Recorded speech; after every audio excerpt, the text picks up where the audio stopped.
I won $1 million on the airport in Dubai. After that time, I lost more money than $1 million, right? If your life is easy, you will die. So if you get your $1 million for free, you're not allowed to keep it. Or maybe they will never go to the moon and they do a great deep fake, right? Yeah. Everybody dies one day. It doesn't matter. Hello, Dereck. How are you? I'm doing fine. How about you? Very good, very good. Long time no see. Yes, it was like a few weeks, right? Oh, maybe like 2 weeks. Yeah, good. Where have you been? I've been Koh Phangan and I've been to Bangkok, of course, and been around. So, and before I was also in Switzerland in World Economic Forum in Davos. Again? World Economic Forum in Davos. Oh, yeah. Yeah. You want to talk about this? No. Yeah, Can be if you want, but... yeah, just my friend who went to the Poland, he just sent me like some video, like, oh, look what they will have for us in a few years. And I always say like, yeah, man, it's still up to you, you know, like whatever you take, whatever you decide, you know, which direction to go, you can listen to them. But in general, it's still all about us. Yes. And I always go every year to Davos, and for a reason. Because it doesn't matter if you agree with what they say or you don't agree. If you want to make a change, you should be on those places. And I always say that you shed light on the place of darkness. And that's, I think, really important to, if you are a game changer or if you are somebody who want to make a change, you also have to be in the dragon's den, right? And I think that a lot of players were there. I mean, Al Gore was there, Donald Trump was there, and also, for example, all the rulers and all the kings and everybody was there. And a lot of podcasters also, I see. Yeah, a lot of podcasters, yeah. So I think it's the direction, like people need to be aware of what's going on, just to, you know, choose maybe, like you said, go deep inside the rabbit hole to understand what's going on. But still, we need to do our things. Yes, and the problem there is also it's not accessible for everyone. Because if you sleep there one night, it costs you $20,000, right? To sleep a night, and then you even get a bad room, right? It's completely ridiculous. But there's also, for example, one guy there who walks all the way from north of Germany all the way to Davos with his dog. And he is raising money for homeless people on the main square in Davos. And I see him every year, and he's a really cool guy. And we became even friends. So, and he always does also some interviews. And so it depends. You have all kinds of people. It's not only politicians and billionaires and Elon Musks and Trumps and all that stuff. And also a lot of impact investment and a lot of course, entertainment. And yeah, but it's also interesting every year to see that some countries cannot go or do go. Which one? Like, for example, you have a lot of promotion of Ukraine, but Russia is not really present, for example. They also have, like, China is not really present, even though they were present indirectly, right? Other countries which are there every year is like Indonesia. They have a really good dinner because food is really bad during World Economic Forum. So they have a great dinner. I mean, Bhutan is always there. I always like the people from Bhutan. They're very friendly and very nice people and really good people. And you see every year shift. This year it was more about anti-aging, rejuvenation, and AI.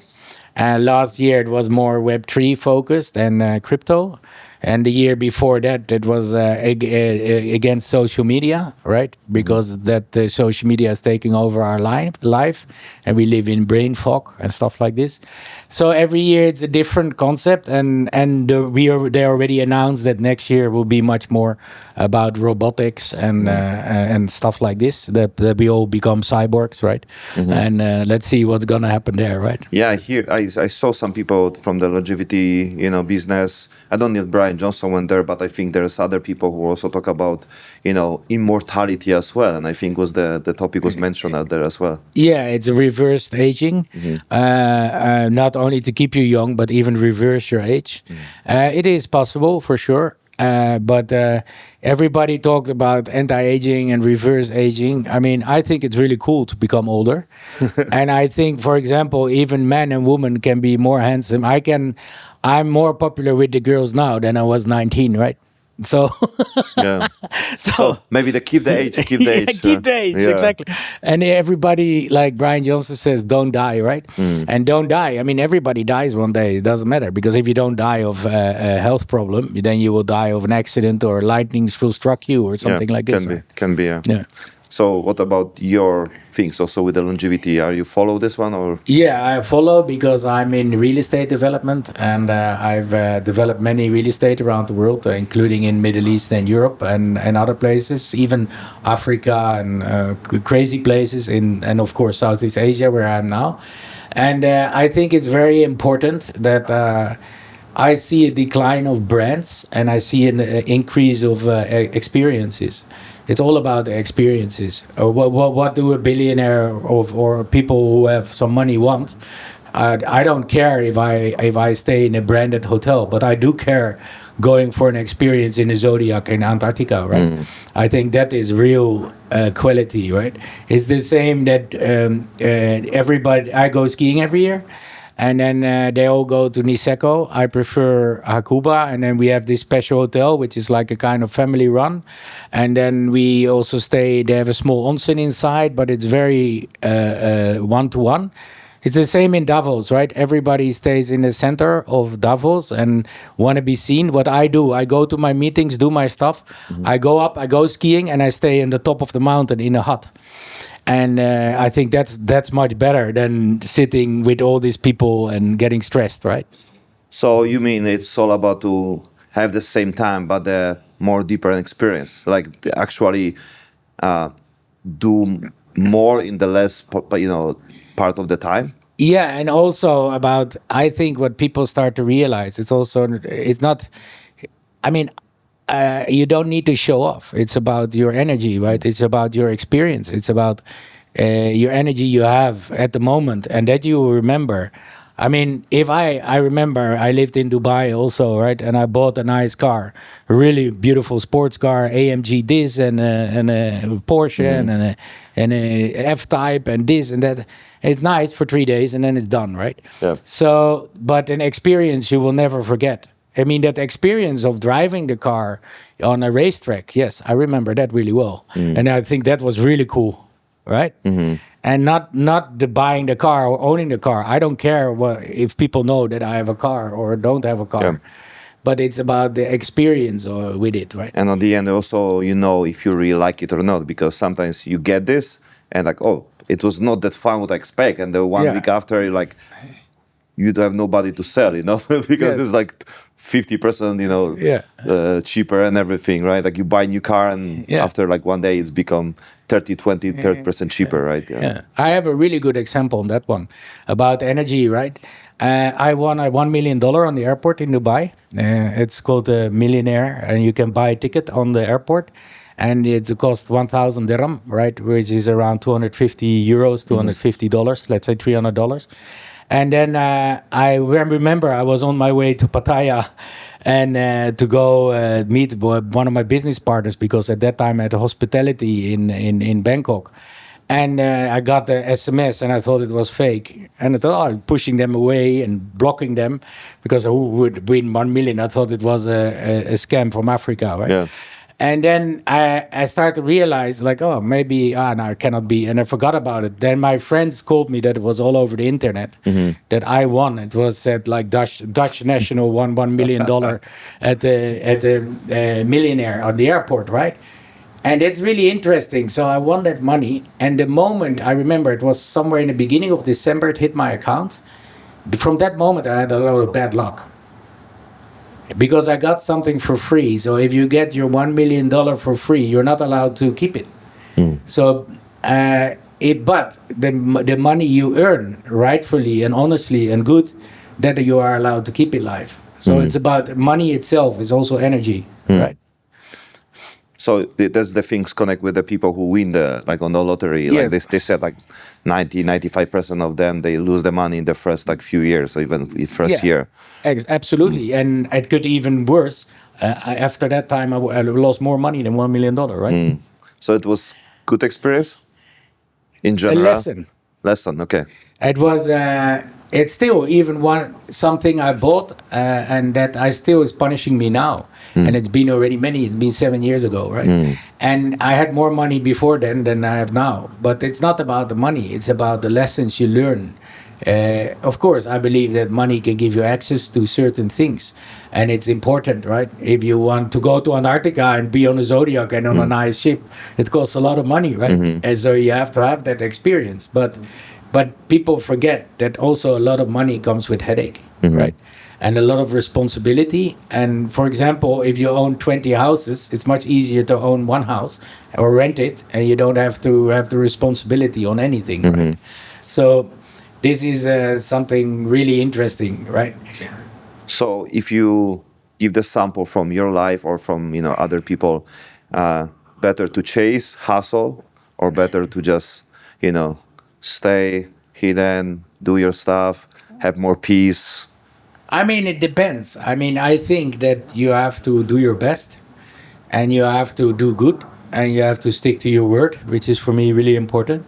And of course, you have to be honest and direct, because that's my Dutch part, really direct, right? I mean, I was also at World Economic Forum event in Mongolia, and I had a good example there. I see all these people and they talk about money, and I'm in Mongolia. It's the country of the warriors, right? It's like you see these women on horses with their long hair, and they're like, wow, and they jump from the horse while riding, standing on top of it. And they're warriors, like Genghis Khan, they're real warriors, right? From the empire, from the past, and it's still inside them. So then I said, yeah, they're real warriors from the past, and they should not focus on like new economics and innovation. No, they should focus on what they're really good at. Being a warrior from the past and their energy from the past. That's the real power they have, and that's how they can become bigger, not only by westernized, let's say, like rat race, basically. Yeah, exactly, rat race, right? So you are fan of the double dive with the strength, or trying to fix your weakness? No fix your weakness. No fixing weakness. It's learn on the hardcore, right? You have to learn by falling, and you have to learn by getting up all the time. If your life is easy, you will die. I think if your tasks are done, there is some higher power which will take you away from this planet. So I think you always have to get up and do your best and stick to what you believe. Sometimes it's really hard for everyone, but it's so important. And nothing is easy in life. People think, oh, it's easy, or I'm gonna retire, then all my worries are gone. Even I can catch myself. If I have that house, then everything is gone. Everything will be fine. If I reach that goal, or if I'm number one DJ or musician, then I reach, or I make my documentary like about Thai Buddhist temples, then I'm done. Or I've developed this resort of a few billion with 4 seasons and with whatever. It doesn't matter. When you're there, then other things occur. I mean, even Elon Musk, do you really think in his life that he will go to Mars and return? I have a different theory about this, but Yeah, so I agree with yours also for sure. But I mean, or even go to the moon. Let's say go to the moon. they have planned something, right? But and then if he's on the moon, let's say, right, and then will that be now I can die honestly and freely? Yeah, it will be or like is the next level thing? 2 weeks on the egg, some information, and the next one, just to cover the other news. Yeah. Or maybe they will never go to the moon and they do a great deep fake, right? Yeah. I mean, that's so easy. It was easy in 1969, Yeah, right? exactly. So now it's Now it's even easier. Yeah, like you can watch the movie, right? And see the right? So yeah, I mean, that's the things what, of course, I think the same like many people who just trying to find the truth about, conspiracy theory and everything. But end of the day, which I'm, big fan of the creating your own reality, right? And I think you are also part of this one, like, because, it's good to be informed on some level, right? Like what's going on. Okay, this direction, this opportunity exists, but at the same time, we build our own society, and we are in Thailand basically, right? So I think for me, and I think for many people I talk already, it's a good foundation, good place. Still experience a lot of amazing, positive people who are not very deep, connect with us so much stuff with the Western culture, which I really appreciate. But at the same time, it's a great place for the opportunity of the future. You look for like Thailand, place like this. Yeah, I absolutely agree. I mean, I literally lived everywhere in the world. I'm originally from an island, which is Dutch Caribbean, Curacao. I mean, that's where I was born. I lived ranging from US to Europe to Africa. I lived on 1 year in the bush, also in Tanzania. I lived in Sao Paulo in the middle of the craziness. Lived in Rio. I lived in Malta, in wherever, in Barcelona, Madrid, Sweden, Stockholm, Holland, London, everywhere, right? But the whole thing is, what is so special about Thailand is that there's a few elements which are important. Of course, people say, oh, the food is great. Yes, of course.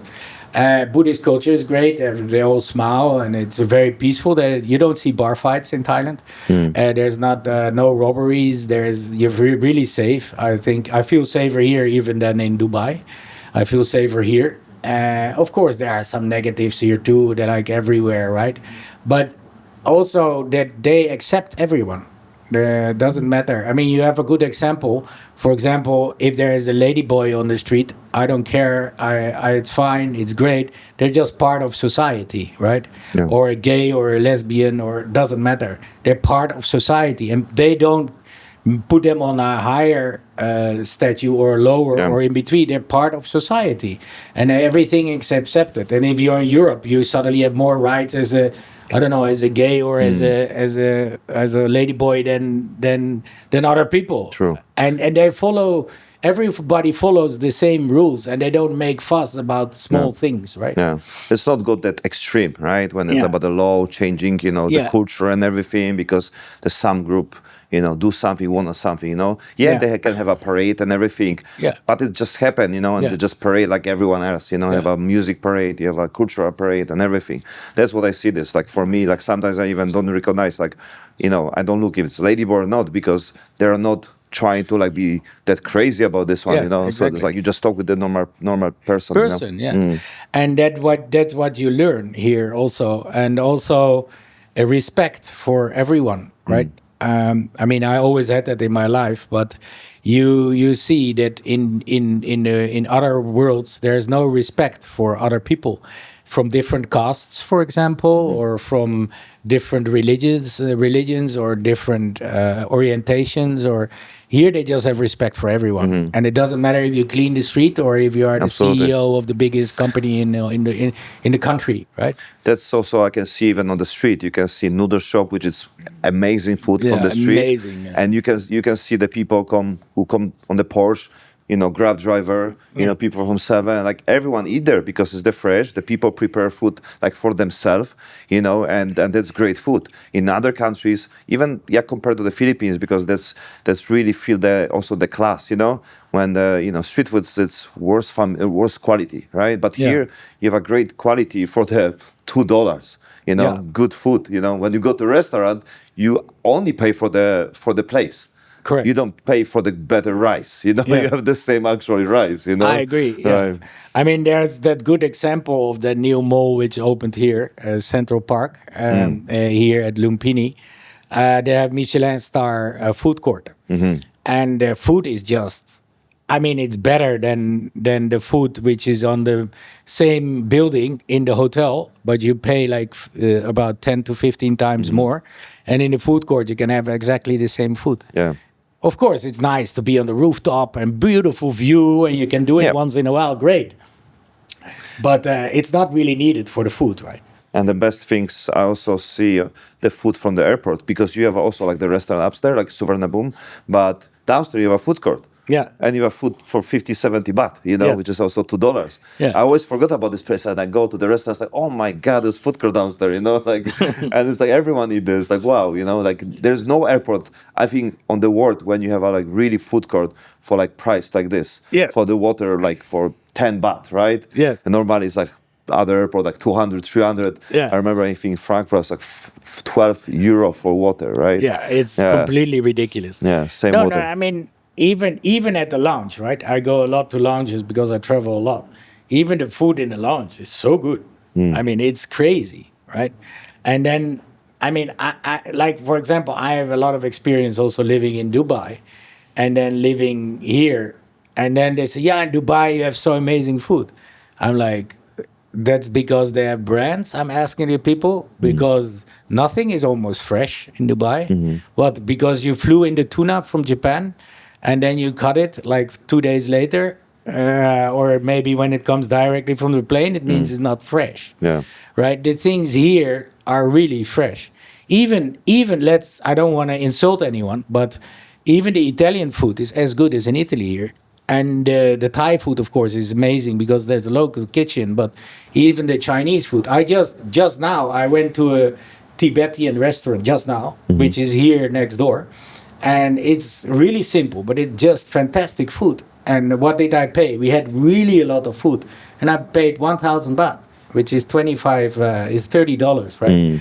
And it was like 2 people. So that's $15 each, including dessert, including 7 dishes, water, karak tea, Indian karak tea, and everything there, right? It was just fantastic. So, and it doesn't matter even which kitchen. Of course, the Thai is, of course, the best, but even the Japanese, the Chinese, the European, it doesn't matter. And it's all here. Same you can compare with the malls. I mean, I lived in Burj Khalifa, Armani, on top of Dubai Mall, which was at the time I think still is the biggest mall in the world.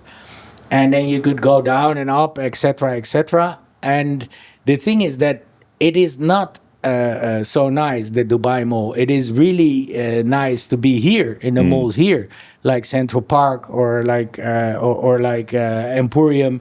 The malls for me are there so much more high level and so much more beautiful and also so much more friendly. Yeah, that's the difference. Yeah. The energy is different. We go back to the energy. The energy is different. Everybody is friendly. Nobody is like honestly.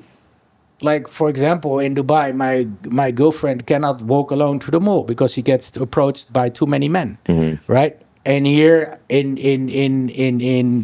Bangkok, she can walk around easily. Yeah, and she gets respected, right?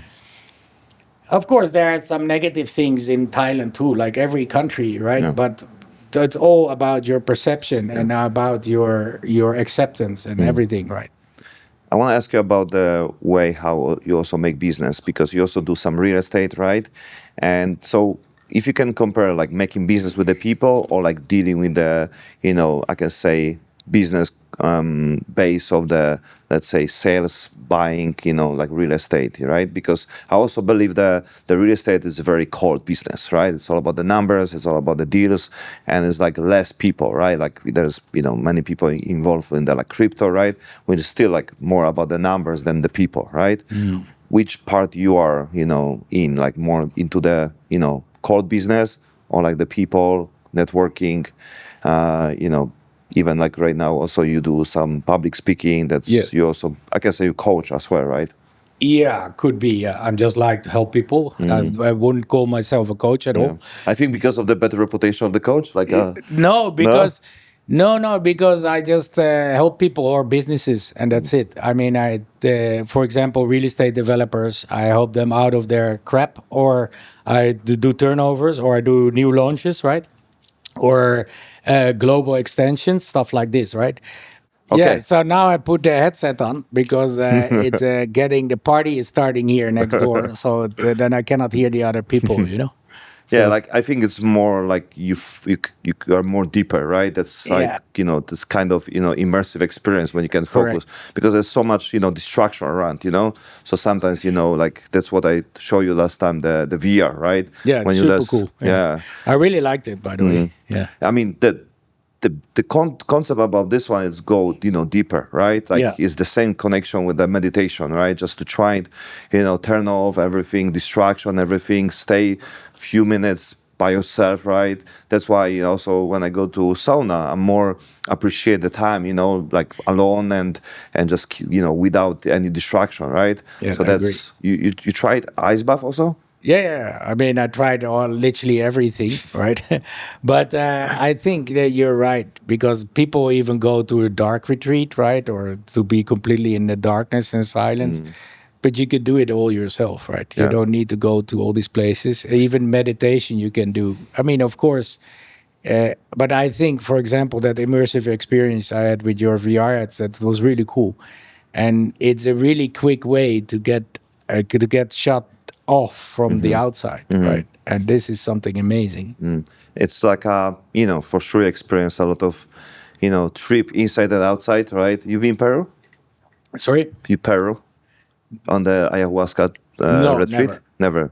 But you know something about Yes, this, huh? I know a lot about it. I mean, I don't need ayahuasca to do it. Yeah. Yeah. That's what I also believe it, like many people who I also met spiritual teachers, they're actually, they're nice party Kopangan people, so Or Bali or whatever. Yeah. right? Because sometimes they use this, as a excuse, just to run away from their own things, Correct. That's also realized, when I went to first time in Thailand, I also realized, people just waiting for the weekend, the same like going to the retreat, the same like people waiting for the weekend to escape from the work and the all the negative stuff, and they just complain on the Saturday, but still they come back on Monday to do the their same work, right? Yeah, I Nothing agree. changed, right? So Yeah, it's really interesting also with the retreats. They go on the retreats and they, for example, fast for 2 weeks, and then 3 days later in the office eating McDonald's. yeah, I mean, that is even worse. Yeah. Than or you change your lifestyle, or you change everything you want, or just don't do it. But Yeah. or do it constantly and really make a change, right? yeah, like it's as the things connect with the instant gratification, and they're not keeping, let's say routine, right? So it's Yeah. more about creating the space and the people and environment, step by step. I also see this. Okay, on Monday I will start this one, and it was okay, works for 2-3 days, right, and later collapse because the system is not prepared, the setup, the small steps. I mean, I believe, of course, it's good to fast, or good to sometimes, or good to go on a diet sometimes when you're overweight, Yeah. or do some sports to pump up your testosterone and be more healthy, or of course, but it goes really to the extreme, in my opinion. I mean, I like food a lot and will never give it up. Yeah. And No fasting? No fasting at all? I mean, sometimes, but I mean, I just love food too much. So Yeah. I love eating a lot. And I think it's great. And I think it's also part of culture, right? Because through food, you meet really great people, and through dinners and everything, right? I mean, I don't need alcohol or I don't need drug to meet people. But I do like to eat together with other people, and especially also to understand their culture through food, right? And I think that is really cool. I mean, like what you said about the real estate. I mean, I always like to be involved in complete integrated resorts, complete mixed-use developments. That it's not only about, for example, selling a condo, right? It's about creating a destination, creating something new, right? For example, when I was involved in the middle of the desert, we built a complete wilderness, which is called, the project is called Al Barari, which means wilderness in Arabic, right? And it is now 6.5 million square meter there, fully built up, fully functional, and now it's the best place in the Middle East, I believe, right? We imported 1,800 species of plants, 900 unique to the Middle East, mostly from Thailand, by the way. And we changed the climate with planting trees with 4 or 5 degrees. It was fantastic. And the guy who was working in my sales team was, of course, one of the family owners. He's now the CEO and running a great project, his Azal. Nice. And at that time, my boss was his brother, right? Also, great person. They're real visionaries, and it was a pleasure to work with them and help them change and convert a desert into a green oasis, right? And then it was also, we were the first to do farm to table restaurant. What I like here in Thailand too, you hunt, we cook. So you hunt your food in the supermarket, and they cook it in front of you in the supermarket. That's nice, yeah. It's super, right? And Also, for example, we had a concept called the heart and soul. So it was really about the heart and the soul. But also Bodyworks, which was next door. Then you worked on your body, on your physical being, right? So, and you were in between the plants, and there were parks everywhere. There was Islamic garden, there was a Renaissance garden, there was a Balinese garden, everything, right? Then there was also the farm restaurant, was called the farm, right? It still is called the farm, by the way. And then you had a split kitchen. One was European and the other one was Thai in the middle of Middle East. And everybody in the beginning said we're crazy, it's never gonna work, blah blah blah. And now it's the best project of whole Middle East, right? So, and it's the same here in Thailand. I want to create the same here in Thailand, and I want to create more destinations, like my project Revive in Phuket, or like my project with Yes We Trust in Koh Phangan, or like other projects like here even in Bangkok, which I'm looking at some building now to go to an urban retreat, right? But it has to make sense. It has to be something amazing, right? Why would I create another 5-star hotel? For what? I mean, I can, of course, Four Seasons Samui is amazing. I mean, I remember I've been there many times. I was there even when it was built. I was working even for the owner of Four Seasons worldwide, no? With the Kingdom Holding. At that time, that was Four Seasons was fully owned with the Kingdom by Prince Walid bin Talal, right? But it is amazing, of course. But the thing is that what do you really want? You want to create something, you want to leave the earth with that you created something which made an impact in the coming 400 years. Look at, we spoke about Mongolia before. Genghis Khan, everybody still knows him. He was a warrior from the past, right? This is a true legacy, right? And or if he is now 100% good person or bad, let's not go into it. Nobody is 100% good or 100% good or bad, right? I also was a crazy boy when I was in my teenage years, right? I even had a club here in Bangkok. Oh, come on. You know how crazy Bangkok can be. That's why I just had the club for 2 weeks, you know. So no, we don't go this direction, no. But it's all about the switching, you know. That's, you know, you also show, you know, the real estate. It's not about. I mean, you really, like I can say, you know, put the unpack the, you know, information for me, because many people, you know, want to go inside the real estate because of the numbers, you know, because of all the ads, you know, showing like the flip, you know, buy this, sell this, and everything, and they never see the soul. They never see the potential, you know, to do something meaningful, right? Like you do, right? Yeah. So that's why I think many people lost, you know, because they're looking for the fast money. And after this, they, you know, they get some money, but they don't enjoy the process. And I met many people like this who become rich from the flipping and everything, but there's no soul, there's no people, there's no business partner, there's no any project involved, just simple numbers, you know, and the stats, you know, okay, I buy 16, I buy 32, you know, I buy more and sell more and everything, which sooner or later they lose also, you know, motivation, they lose, you know, inspiration to even do something, anything else. And what they do, just continue, keep going, because that's only what they know. So they sooner or later, I mean, these people I know, they're lost, you know, and they don't know how to escape from the rat race again, even if they have, you know, money, because they think it is the only things what they know is the real estate.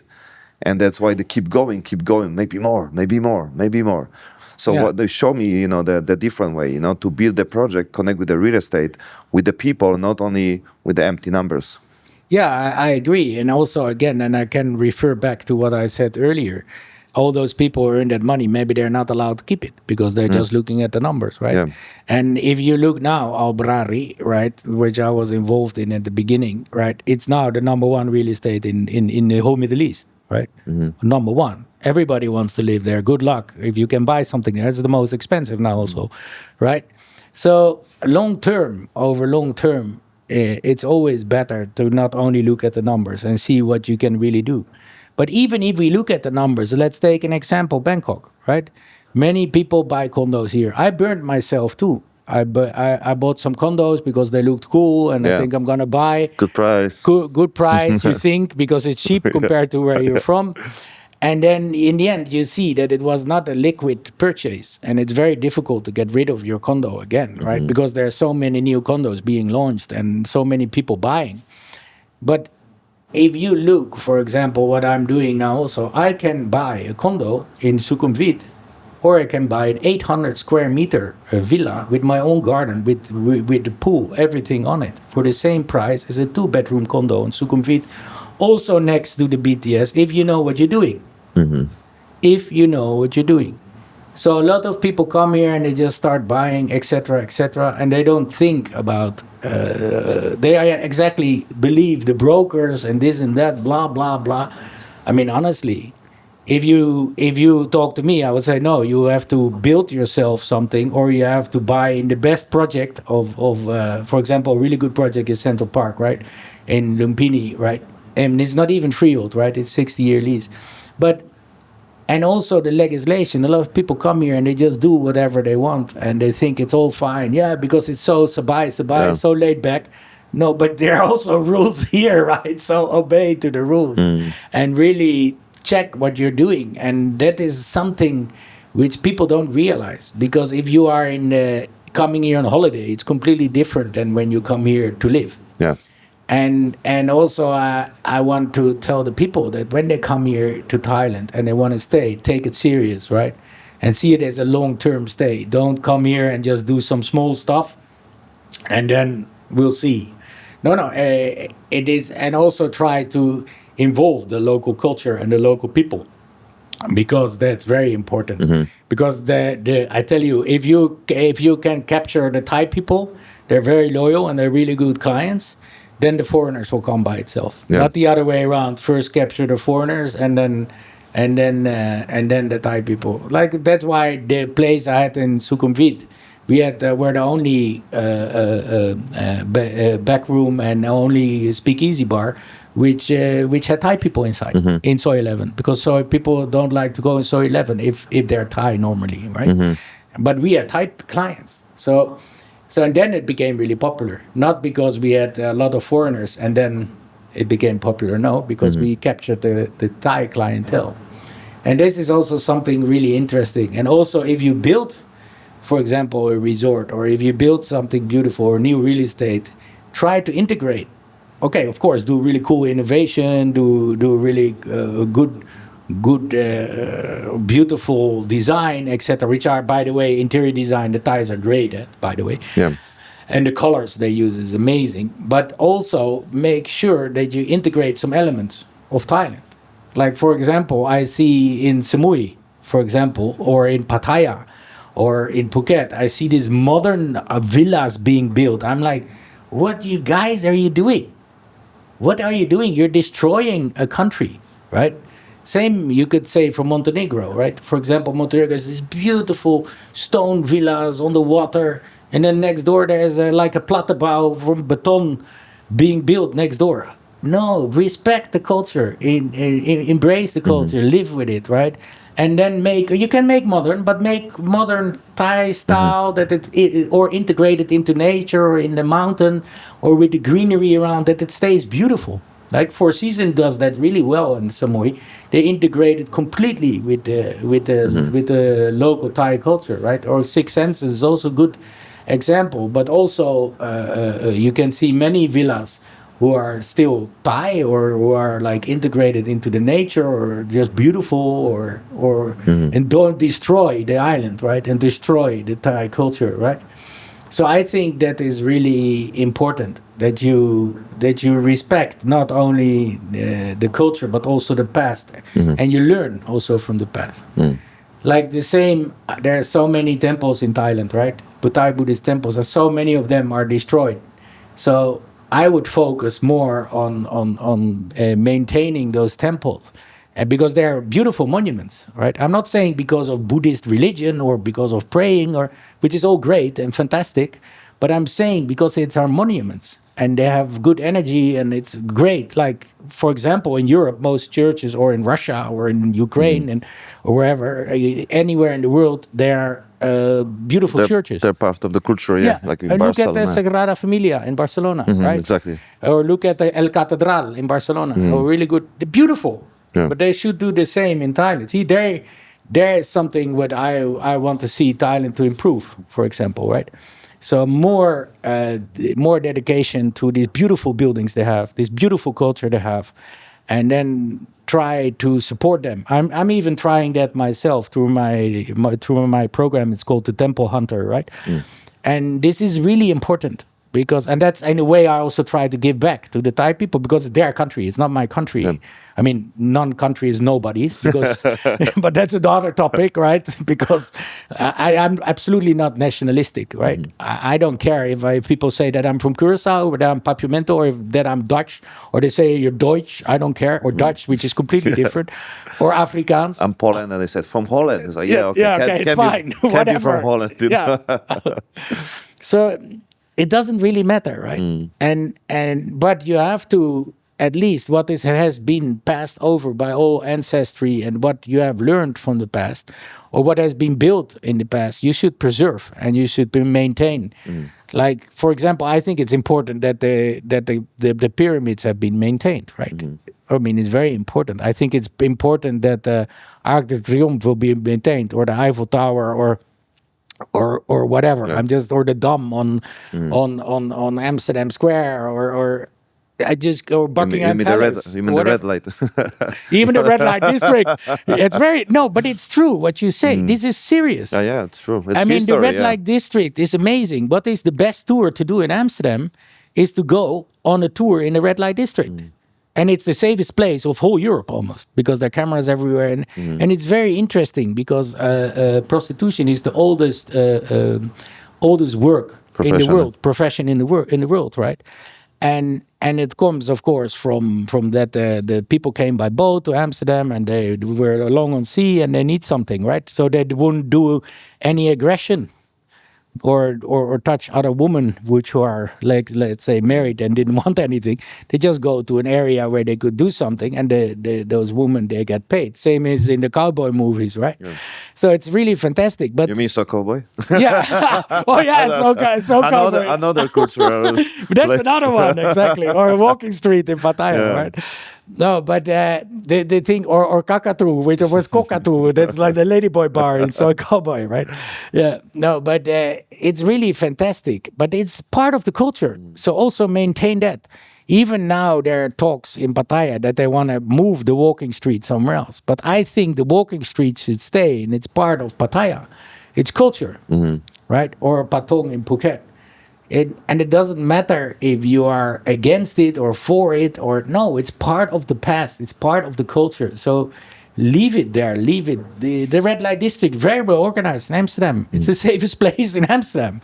And it's very nice to walk there. It's beautiful on the canals. Okay, that there are some naked ladies sitting behind red windows. Okay, nice. Why not? I mean, I don't care, right? It's fine with me, right? And I can choose if I want to make use of it or not. Yeah. And it's very regulated. They pay tax. They screened. They're more healthier than a girl in a nightclub, right? So it all depends on how you look at it, right? And I think it also takes away many criminal activities or rape. That's why it will go down with rapes and stuff like this, right? What do you know about the Khao Yai? Because there's place looks like Italy, right? And what you mentioned, about the putting some Thai culture inside the place, and I see this place and like. After visiting this place, I even don't want to go to Italy anymore because first of all, it's beautiful mountains around and it looks really legit, like all the materials and everything. Before I thought like it's like no, it must be fake. But I go deeper. I stay on the tower, the piazza, right? The piazza tower. And in Italy, it's inside is empty. It's fake. I mean, like nothing, not fake, but empty inside. But here it's a real building and it's hotel. And it's basically a very nice hotel. I was really surprised. What do you think about a place like this when the Thai people trying like put like all in? Kind of culture, like in Vietnam is the same, right? We have a Vin Per in the Da Nang, Macau is a good example. Macau with the Venetian, everything copied, right? Exactly. Parisian, Venetian. I was just there for New Year. I mean, I think it's fine, but if I go there, I will go to the nature and visit the elephants and go to the forest, right? That is, again, I prefer that as an experience, right? And I think there are many undervalued areas in Thailand. If you go to Trat, if you go Ayutthaya, if you go to Trat, Ubon Ratchathani. So Ubon Ratchathani is the second largest city in Thailand. People forget it's huge, right? And they have Pratem mountains, and it's so beautiful. Phetchabun. Yeah, Phetchabun, Right. Chiang Rai, Chiang Mai. Kanchanaburi. I mean, I can continue. Yeah. And islands which people don't go, right? Even at Kokut, like Kokut. Who go Kokut? Oh my God! And even Pattaya, Pattaya has that image of walking street and of prostitution. But Pattaya, if you go a little bit to Bansaray area and to Rayon, they're beautiful islands. It's very amazing. It's only 2 hours, or even if you're in no traffic, it's 1.5 hours. With the new speed train which will come up, it's 1 hour. You're in the middle of the most buzzing city of the world.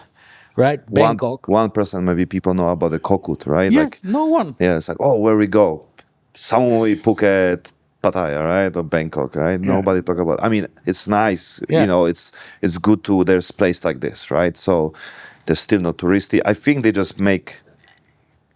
They just make the 7-Eleven in Kokut. Oh, again. Yeah, fuck. You know, it's like always the time when they're like 7-Eleven. Okay, no more. Yeah. No more like Virgin Island. Yeah, but I mean, you even know everybody in Thailand knows the sound of the 7-Eleven. They cannot even sleep anymore because of the sound at the door. Right? Yesterday, I have a guest, Michael from the man that rescue dog, and he said like basically like we talk about the dogs on the 7-Eleven, right? Yeah. And it looks like basically like the dogs on the 7-Eleven because every 7-Eleven have like some stray dogs, right? Yeah, it's super cool. No, and they built and already like the dogs are there. You know? It's like, already there. It's part of the culture. That's what I'm waiting for. You know, the people come give me some good food. You know. Yeah, but this is also funny because there are so many things in that you see. That's the nice thing of social media, I think, because social media has a lot of negative but also positive impact. All those funny things that guys come here and then in the end they become a lady boy or they start sniffing the sniff, you know, the 1 day in Thailand. Yeah, You know, one in Thailand. 1 year in Thailand. No, but it's super funny, right? And also there's a lot of tradition here, and 7-Eleven sound, and 7-Eleven is one of them. And it's funny that such a concept as 7-Eleven, which is of course original American, right, is for me more Thai than American. So they integrated some, even if, then again, maybe the Italians will kill me. Maybe the pizza is from China, right? But of course, if you're real Neapolitan, I will get stracchine pirecchie, which means that they will take me by the ear and wipe the floor with my face, right? But yeah, it's really nice. I mean, take for example Italy as a country, right? They have beautiful buildings, right? And they should also maintain that culture, right? And the same is for Thailand. Right, they have such beautiful things, and they should maintain it, and they should keep it. And Thailand is unlimited. You have forests. You have the only thing which you don't have in Thailand is skiing, like snow skiing, right? They have some like in the Pattaya, but I think it's like but I mean real mountains. I mean, with snow, of course. I mean, you're far. You have to go to Japan or something like this. I remember when I went to the Doi Sutep, right? Yeah. They have was 1 degree, I think, that time. Was no snow. Was like basically was the grass was like how you call this? Like looks like mist, like a mist. fog. Yeah. It's beautiful, but yes, beautiful place. I had that every day from Burj Khalifa. That I saw the clouds down. I had no view. You see the clouds. Yeah. No, but I agree with you completely. It's underestimated places all around Thailand how beautiful they are. It's just insane, right? I mean, I'm from a beautiful island, Curacao, Bonaire, especially Bonaire. I like a lot. Beautiful sea. I think it's for sure the top 3 best diving in the world, right? But it's different. And the flora, fauna is different. Thailand has its own flora and fauna. Nothing is perfect, right? And it all depends season on taste and on season. And also season. And now it's like dry, so even when I live in the Sirachal, it's around the mountain. Like now it looks totally different. Like you really like looks like the autumn in Europe, right? Like gray. I mean, like yellow and red, different. Yeah, even the sea, right? I mean, you have green sea here in Thailand, for example. It became famous next to But where the beach was filmed, what's his name? Leonardo DiCaprio and PP Island, right? yeah, close to PP. It's like an island there, where that guy was Robinson Crusoe movie Lost or something. It's called or something, right? With Tom Hanks. Castaway, yeah. Castaway. Yeah, that's great. But that's beautiful, but it's just one area. But you have many different kinds of that green water you have blue water, you have like completely transparent. I mean, I'm not talking about Bangkok River, but brown water. Brown water. On you have like a brown sand and everything, Sometimes it's, like you just go to the place, like the Rayong, right? Like you said, like 1 hour you have a beautiful beach, right? But even here in the middle of Bangkok, the middle of Bangkok, Bang Krachao, which is the green lung of Bangkok. I mean, it's beautiful to go cycling there. I go there if I have a long Sunday. I go cycling there. You can cycle. You're in the complete nature, right? And you can have the real local food in the market, and there are no foreigners. Yeah. Yay. And there are tree houses, and you have hydroponic farms, and it's beautiful. And it's in the middle of Bangkok. Even what I don't like living on Sukhumvit, for example, what most foreigners live. If I wake up in the morning in the middle of the center of Bangkok, where I live, I hear birds, I hear frogs, and at night I can hear the sound of my bats. Means bats, like the animals, right? The flying bats, like Batman, right? Okay, yeah. And now there are a little bit less frogs because I also have snakes in the garden, but that's less nice. But the thing is, I wake up with that sound, and I'm in the middle of the city. It's possible, guys. And I don't need to go down in Sukhumvit and then I get attacked by some ladyboy or by a foreigner who is drunk. So you have also snake on the Sukhumvit. Yeah, exactly. same. Yeah, same but different. Also snakes, yeah. Also snakes, right? No, but it's interesting, right? Yeah. And it smells amazing, and of course Sukhumvit can smell really bad because it's a real city, right? So you just have everything, right? It doesn't say that I don't go to Sukhumvit sometimes to to have a dinner or something like this, but it's just where you are based with your place is beautiful because you're also a little bit out of Sukhumvit and can be really quiet. You mean here? Yeah. Yeah, I mean, I still base in Sriracha. I mean, yeah. I've been there 3 weeks ago, but it's, if I do things here, that's also, I cannot say sacrifice. I think it's the adjusting things, if you want to live the way how you want, right? So you need to do for a while the things what you need to do to set up the things for the future, because it's the challenge, it's the price. Like you said, you are more appreciate the things if you hustle, if you, put your work effort, and then you deserve it. Like sometimes it's go too fast. You not feel it even to hustle more because you feel like something wrong, so you don't have the same vibe. How you handle this one, in your life? I mean, definitely you have some strategy and experience, and I don't know if it came from traveling or the trying things or the do with many business, many projects. Yeah, I think that one thing is for sure traveling. I think it's really important to not only see other cultures, other nationalities, other behaviors, and also don't assume anything, right? Because and everybody really has their own reality. So, for example, in some countries it's normal to lie. In some countries it's normal to spit on the floor. In some countries it's normal to have certain gestures which could mean something really bad in other countries, right? Mm-hmm. So the thing is that you will learn from all of them, and every single culture and every single country or every single place on this planet has amazing things to learn from and to bring to other places or to teach to people, right?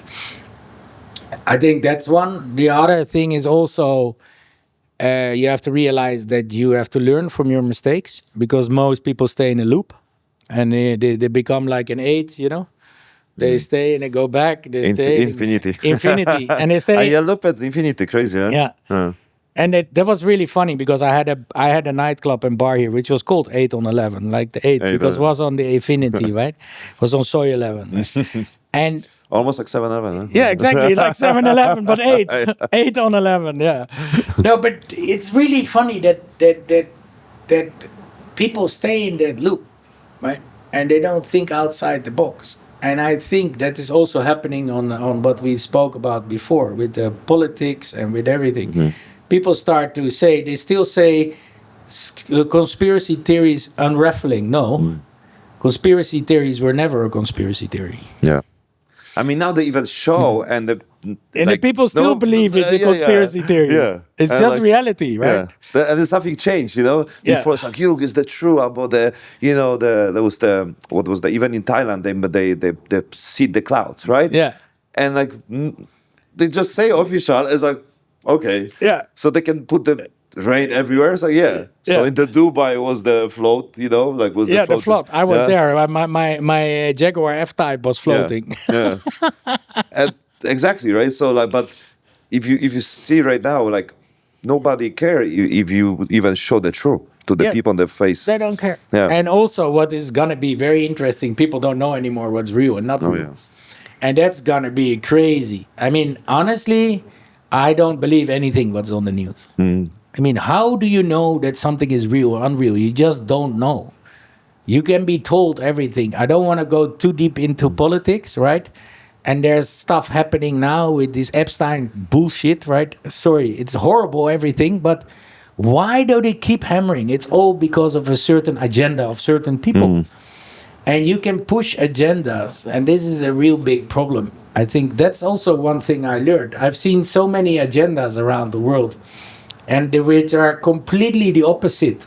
And when you travel, you have, for example, a channel on TV which is banned on the other one, and in some country you have them both, and then you switch between them, and they say the complete opposite. No. So on the news, the complete opposite, like black and white. No, it's just ridiculous, right? And if you start traveling, you start seeing that, and also don't worry about that stuff. Do something good that you don't need to worry about that, right? If you want to change something, you believe it, of course, you're right to change or whatever. But I believe that you have to manage yourself to use everything and learn everything from everyone. Because there's always something to learn. It doesn't matter who you are, what you are, where you're from. It doesn't matter. And you can learn always. You can also learn from all these amazing books, like the Bible, the Testament, like the Quran. Amazing books, right? It's all religion. But it doesn't say that I'm pushing one religion, right? So that's You understand? But I love the to learn from it. Yeah. I have friends from every culture. But it's also show you like the different narrative also, Yes. right? From the things what you see on the news, right? There's the reality, like people say, oh, be careful in this country, it's very dangerous. Yeah, that's so And crazy. you go like, where? Even the Thailand, there was a big material about the BBC, right? Yeah, You hear about this? I mean, that was crazy. I mean, sorry. Yeah. I mean, of course, there are countries. Then there are countries which are maybe better off or worse off or whatever, right? But Yeah, you can say anything about you every can country. say anything about any country, right? And I think like, is it measured on economy or is it measured on happiness or is it measured on what is really good? Like Bhutan is a good example, right? I mean, Bhutan, it's one of the poorest countries in the world. No, I've been there. It's fucking amazing. It's an amazing country, Bhutan. But it's also, I hear this is expensive to the tour. You need to have a tour guide. You and need everything. to. You cannot go around without a tour guide. Your minimum spend is at that time, I don't know what it is now. It was $250 a day. Yeah. So it means that you have to book that up front, and then you still have your other expenses. That's your hotel and your tour guide. My friend told me it's the most expensive country when they combine everything, hotel and the tour guide. Yeah. I've been a few times, and it can be. I mean, I think it's more expensive to go on luxury safari in Tanzania than to go to Bhutan, to be honest, because then you're talking about $2,000 per day, right? But go to Antarctica or to Iceland is very expensive, but a beautiful experience, right? But the thing is that I think it's very important to go to all these places, and I think it's very important to also understand the people, and I think it's very important to also see the difference. I have a funny one, Mongolia, right? Then I went to the shamans, right? But I also went to the fake shamans. Very interesting. right? In the end, I was healing shamans in the center of Mongolia. But when I went outside, what's it called, Ulaanbaatar, outside, wow, these guys are really like amazing. I mean, what they can do is stunning, the real ones, right? And that's where the real shamanism comes from. And they believe it comes from South America. No, it's from Mongolia, right? And it's unbelievable what they can do. I mean, I'm in shock. Or I've seen even in India or other places, I've seen that people can move this glass with just their mind and bend things and make people do whatever they say they are going to do, right? It's mind-blowing, right? And so that is a different level, right? For me, it's like unbelievable. And I also believe that I can read people much better than other people, right? I don't say that I sometimes don't even want to use that power because it's too tiring, right? But I think you can learn a lot.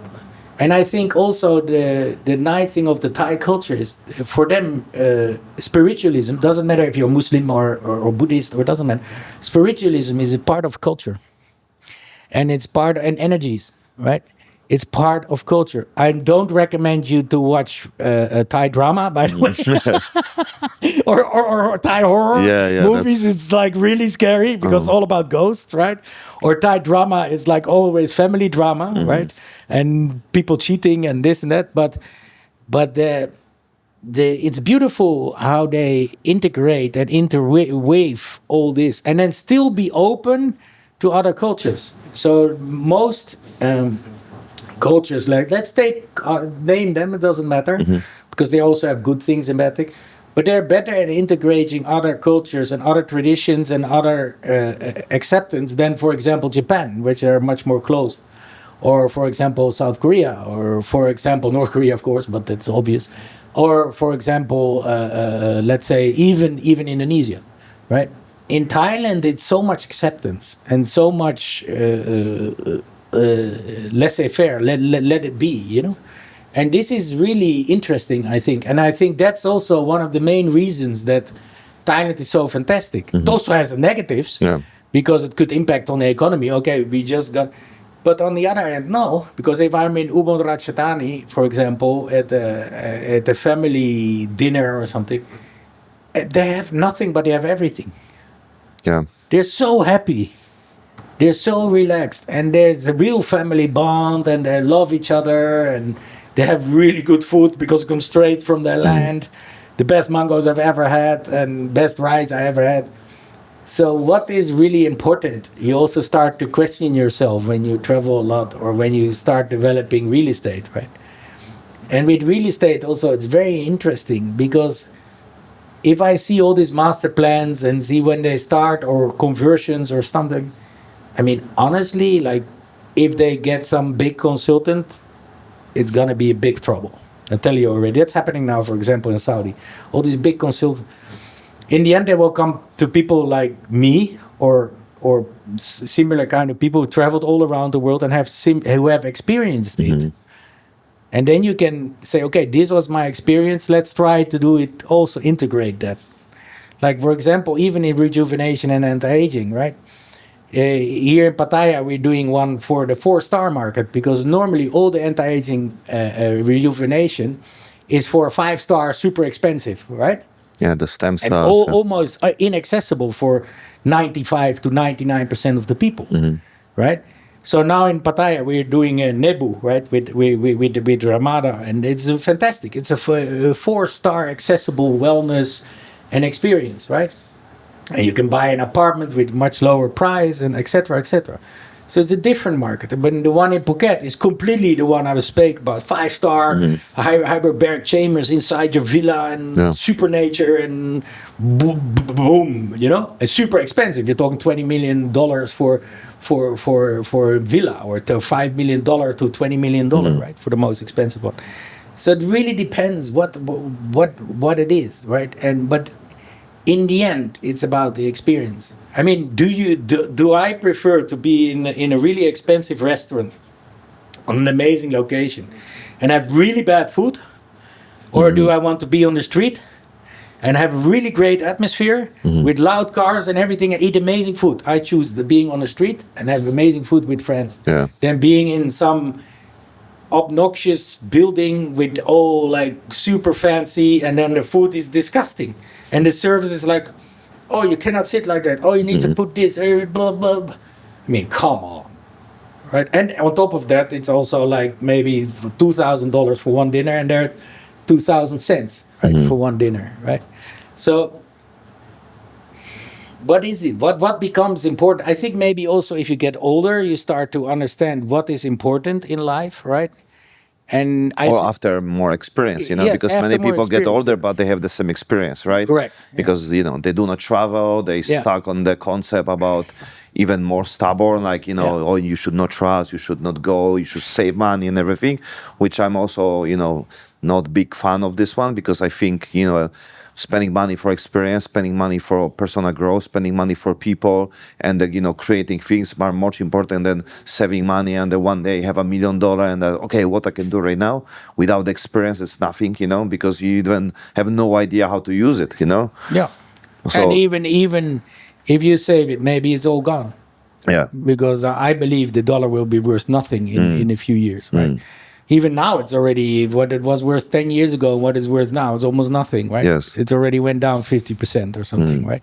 So the gold also, right? Yeah, Also changed. I mean, yeah. And what is now important, the important is the only thing you can, what I find really interesting, which I believe in, like you have a certain energy, let's call it 57 grams in your body, which leaves your body when you die, right? And goes to another realm or integrates into... 57 was a movie, right? About the 57 grams. Yeah. 57 grams, right? Yeah. But that is based on that because that's supposed to be your soul, right? And that leaves your body when you die. That weight goes, right? But that 57 grams contains your consciousness and your experiences and everything you experienced in life. It doesn't contain your Rolex, your Ferrari, and your bank account. You understand what I mean, right? So what are we talking Even about? with diamond, but it's still like 57 grams of diamond, disappear because your ex-wife took it, Which ex-wife? Which one of them? I don't know. Maybe mine, No, which one of them? In which life? Yesterday's life or today's? Exactly. Depends on which reality we live in, right? No, but I agree with you, man. It's crazy. It's really crazy how people go so mad. I mean, even myself, I catch myself. Like, why am I so worried about certain stuff? Why? And I can sometimes not even make myself not sleep. It's me who's doing it, no one else. Yeah. And then worry about things, and then they're like, "Oh my God, what am I doing?" But it's I think it's the process when you're more aware of this one. It's not about doing less, but you still be aware. The growing part, the fixing part. It's always something different. We are not the same like 1 year ago and everything. I also realized this. Like, fuck. Like, I know the shit. Like, why I'm going deeper with the fucking drama story? Like, why? Yeah, why? Me? Come on. Yeah. What the fuck, right?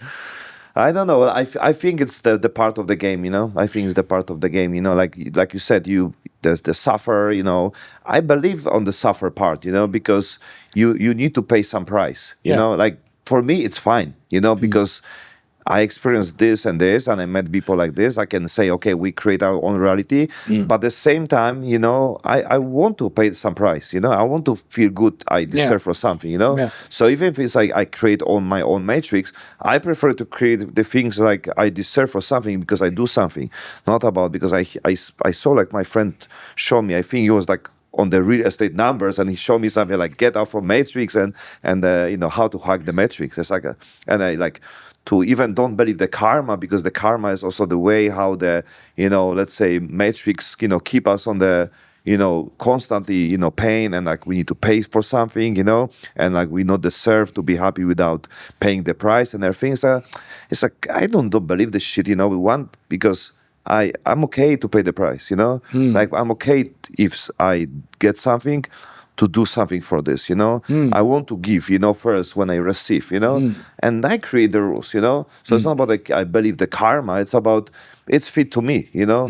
Doesn't matter if it will be the real or not, you know. If I also believe some conspiracy theory, even the fucking flat Earth, it's like it's fit to me, you know. Like yeah, I don't care what you believe, but it's fit to me on the, you know, place when we're living on something bigger than us, you know, and it's fit to me, and I don't care if it must be, you know, true on someone or not, right? Yeah. So I just keep my own reality, and like, I also believe we create our own matrix, right? Yeah. If you believe the ghost, you know, like yeah, if it's help you, cool. Yeah. You know, I also believe like if more gods or religion help me to live my life better, Yeah. I can believe more gods. You know, why not? You know, if they support Yeah. my life and support my life of my family, why not? You know? Yeah.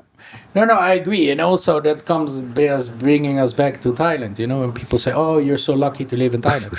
I said, I'm so lucky. Why are you not living here then?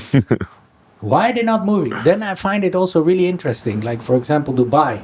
Oh, the best tax country in the world. I mean, any country can be the best tax country in the world. Depends how you structure yourself and depends how you put yourself in those countries. Even Holland is the highest tax, but if you could structure yourself there to have a really good tax benefit there, Yeah. right? I mean, the thing, it's all excuses of people. Oh, that country is so bad because of this, so bad or so good because of this. No, it's so good because they're trying to promote themselves, so bad because other people try to make it look bad. Every place you can live a happy life, right? And you have a choice to move. My place to move is Thailand. That's it, because I traveled everywhere, right? And I think Thailand and the Thai culture and the Thai people and the country is amazing. So I want to live here, period. And I lived everywhere, right? I want to live here, and I like it here, and I want to stay here. Yes, I still travel. Yes, I of course there are some things I don't like, but it doesn't matter. You can live or be whoever you want. You can create your own reality. You can do whatever you want. Anything is possible. Anything. Of course, there are restrictions of health, but also even health you can try to steer in the right direction, right? We have a pollution now in Bangkok. In Thailand. And that's nothing Compared to what? to compare to almost any place. Really? Yeah, I was in the most beautiful place just before Davos in St. Moritz. There was more pollution there than walking here on the street. Okay. And I was in the center of St. Moritz, and I was walking there, and all the cars came by, and my whole nose got black. And I'm in the Swiss Alps, Oh my. which is supposed to be the cleanest place on this planet, right? And you see the brown snow there, I think, around, right? Yeah, I mean, no, but the thing, it's all perception. It's all, even That's the come from the travel, right? It's also from the travel. Then you see the perspective. Yeah. I mean, even where I live in Bangkok, I only hear birds, and I'm next to the BTS. I only hear birds. I only hear frogs. Beautiful nature. You can live there, and it's in the middle of the center. And people say, "Oh, it's so much." Yeah, traffic. Of course, traffic. Then don't take a car. Take the public transport. Yeah. What you complaining about?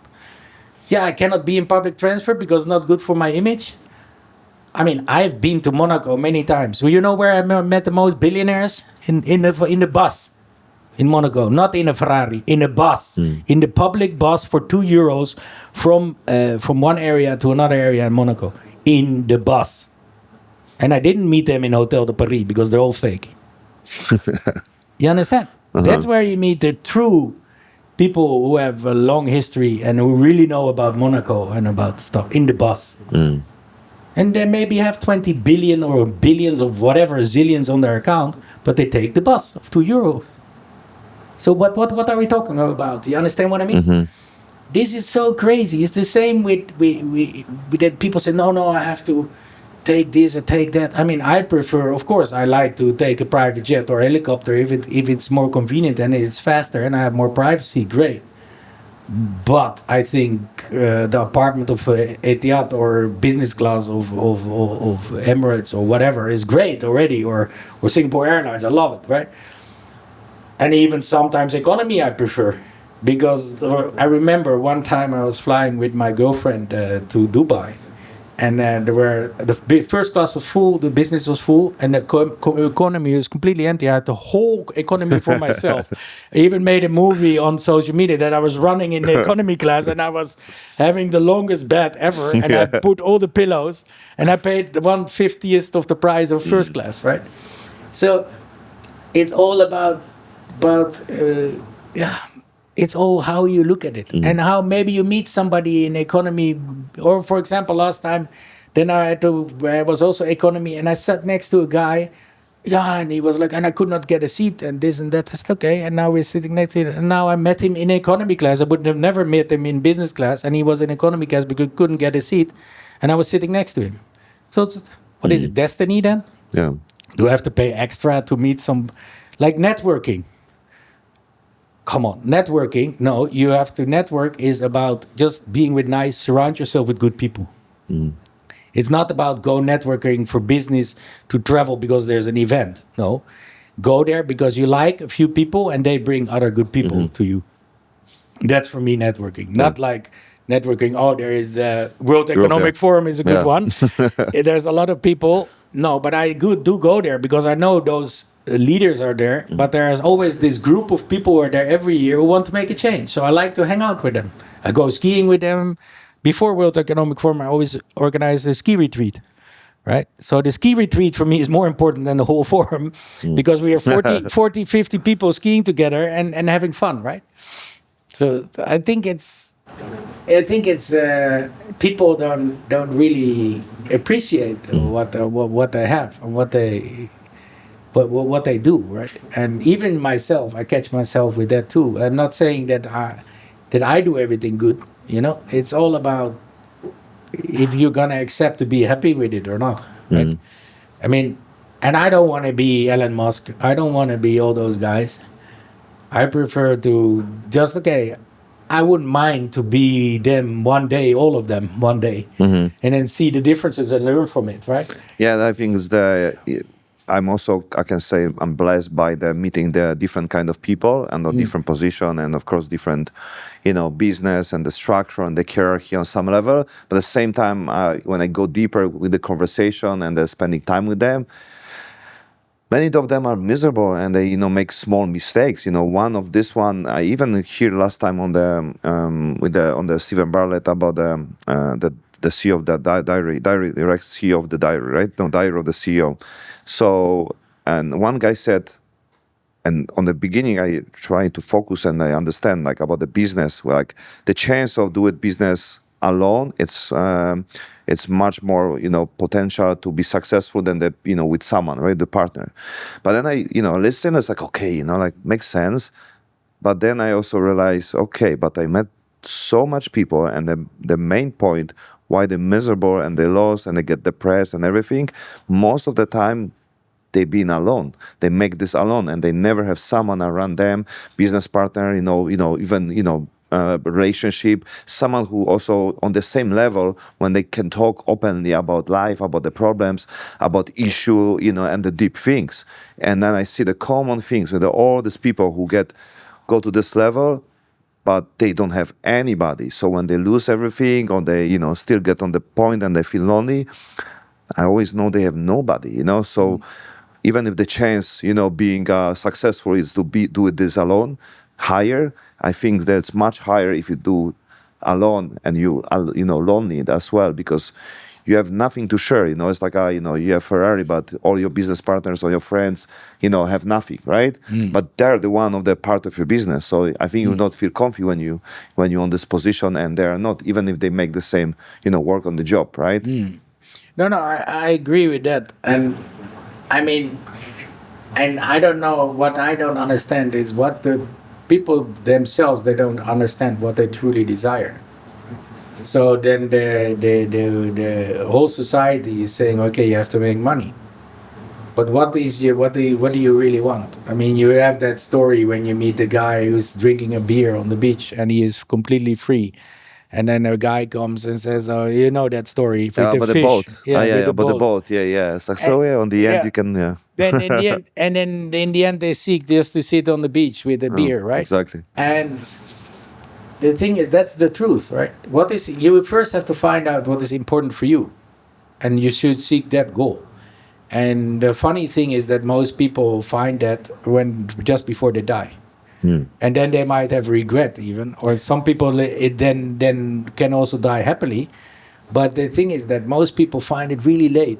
So try to find that as soon as possible. Yeah. What is your truth? What is your true destiny? What is your true happiness, right? And maybe your true happiness is to sit in Bhutan on top of a mountain and just look, watch the sunset. I have a friend of mine. He's from Ukraine and he lives in Pangang and he was also in Davos. His passion became every day look at the sun go down and look at the sun go up. That's his main goal in life.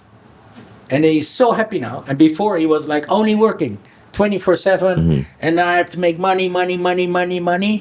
And that is his goal now. Watch the sun go up and the sun go down and make beautiful pictures of it. How amazing is that, right? Yeah. And so what is your truth happiness, right? Even me, I'm sometimes think, you should also doubt a little bit yourself. Am I on the right path? Am I doing the right thing? You should also not doubt too much because then you worry too much. But so what's the it's solution a for balance this? again. You know? Balance, or the going from one extreme to another one? Yeah, that's balance. That's balance. Yeah. Yeah, because if you stay like really, I believe more like this. Balance. I believe more balancing like this than balancing like this. This is not balance. This is boring.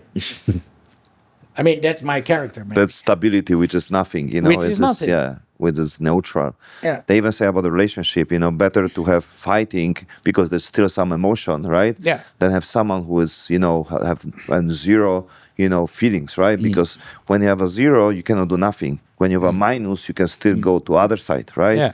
But the emptiness, the neutral is the most difficult part because you cannot do nothing with this, That's why I think the changing about the dopamine is the also level, Yeah. Like what's your dopamine booster in life? Oh, what is my dopamine booster? Yeah, what do you use for to Okay, keep going? First I make a joke. Money? No, that's not at all. That would be a joke. No, the dopamine would be. I think that dopamine is one thing. Is for example when plans come to fulfillment, that you see a beautiful resort being finished, and you see the first people enjoying it. I think that is dopamine. Other dopamine for me is skiing, going down. Why? Because of the freedom. I'm alone on the mountain. I go down the skis and it's free, right? This is my also dopamine. Other dopamine is just to swim in the sea and or float in the sea. There's another dopamine. Other dopamine is being on safari or being in the bush between the animals and have nothing around you. So in a way, dopamine is really weird. Maybe it's loneliness if you have to talk about it like this, right? But on the other hand, it's more connection to everything, right? So that's not lonely, right? Yeah. So is it then loneliness? Is it then the connection to everything? Is it energy? I mean, I don't know. So this is a good question. And the thing is that I think that's my dopamine. That you have these moments in life that you say, oh, now I truly feel good. That's your dopamine. Now I feel good. I mean, I know a few moments in my life that I think, wow, now I really feel good. And you feel like you're even flying, right? And that's amazing. And also I had situations that I almost was dead or almost died, right? And that you think, wow, now I have to really change. That's also dopamine, right? So that's maybe a negative dopamine, which is a positive impact, because everything what is going wrong, you should learn from it, right? Or impacting your life, right? I mean, so. But then you earn also that time when you can be alone, when you can chase your dopamine, right? Like you do, many things connect with the business, connect with the lifestyle, and the passion would connect also with the business. And on the end, you go to the lonely place, I mean, the ski and everything. Yeah. But that's, that's the price, right? You earn for this one, and you can be even to charge battery for 1 day, 2 days. It's something, because many people don't have this moment because they extend and not extend. They postpone everything, for the moment. Like, okay, maybe next year, maybe next time, So they don't use the money. They don't use the possibilities to enjoy the lonely moment now, right? Yeah, and living in the now is absolutely important. And I mean, of course, it's also maybe tomorrow you're dead, right? or maybe the next second, right? Tomorrow you're always dead Yeah. because you live in the Yeah, they live in the now, exactly. So tomorrow 100% you do. because tomorrow maybe never happens, or it didn't happen, Yeah. right? So now I believe the same, but there's one thing which I also believe in. I believe living in the now, but also you have to respect your surrounding, and you have to respect your energy field you're in, right? And So you adjust to them or they adjust to you? I'm lucky that more normally they adjust to me. Is it done by me? I don't know. Maybe it is, maybe it's not. But normally they adjust to me. And then you respect the But way. I seek the one that I think I have to adjust to, right? And it gets more and more difficult, right? Yeah. So I find it very interesting to speak to people. I mean, it's interesting that we have this conversation, because then you think, okay, I'm not alone. Now it's good to not be alone. So everything is contradictory, right? Before I said, I want to be alone, and now I said, okay, now I should be with somebody else, because I'm trying to seek the next level and the next. It's like you said, it's a game. And then I think that the end game, there's no end game. The game just continues. We just don't know what it is. Right? Like going on the Super Mario on the left side, you know? Yeah. When you go to the other world, right? Yeah. To the secret No, even bonus. on the left, because you start the Yeah. game and you go right? Yeah. But if you can try it, go left, you know? Yeah. Or you become the player itself, right? And that's not Super Mario in the game. Yeah. You become the player outside the screen. Yeah, right? that's also a question, right? I mean, what they're saying, like, believe on the simulation, right? Yeah. I think you also believe that concept about, Yeah. being But on the that is different... 100% true. Yeah. Because the thing is that my simulation is already different than yours, or than the cameraman, or Yeah, we just, I think many people misunderstood the simulation as some computer things, It can be absolutely, like you said, the different perspective. It's already different simulation, different dream. It's already different simulation, right? Like, what is dream, right? Like, it's a simulation, right? even the dog, right? My dog sees me completely different than I see the dog, right? Yeah, yeah. And then it's scientifically proven because they don't see colors or whatever. It's also a simulation. And who's but right? they Like, hear who's right? who is Who's right. right? Yeah, yeah. And they hear better than us. So Yeah. what is and they this? feel this. You sense. never not exactly. You never not come into home, Yeah. and they already feel you from fucking kilometers. Yeah. How? Yeah. And they're like getting quiet when you're depressed, and they're getting happy when you're happy, and they. And they appear in your life when you fucking need them. It's weird, no? Yeah. So what is then better, right? So what is then the reality? I mean, that's a good question, because you don't know, and I mean, maybe it's also better to don't know. I mean, that's when it come back to the Thomas More, right? The Thomas More says, like, the more you learn, the more you study. I used that when I was a student. I always say that to the people: the more I study, the more I know. The more I know, the more I forget. So why the hell study? So it's all contradictory, and everything goes back again in a loop, right? Yeah. But I find it interesting, and everything goes back in a loop, that maybe there's a way to get out of that loop. And that is the interesting part. I mean, to talk like everyone is not interesting, but maybe... Because you had a moment, in life when you, like, understand what's going on. Like, oh, fuck, that's, like I can say...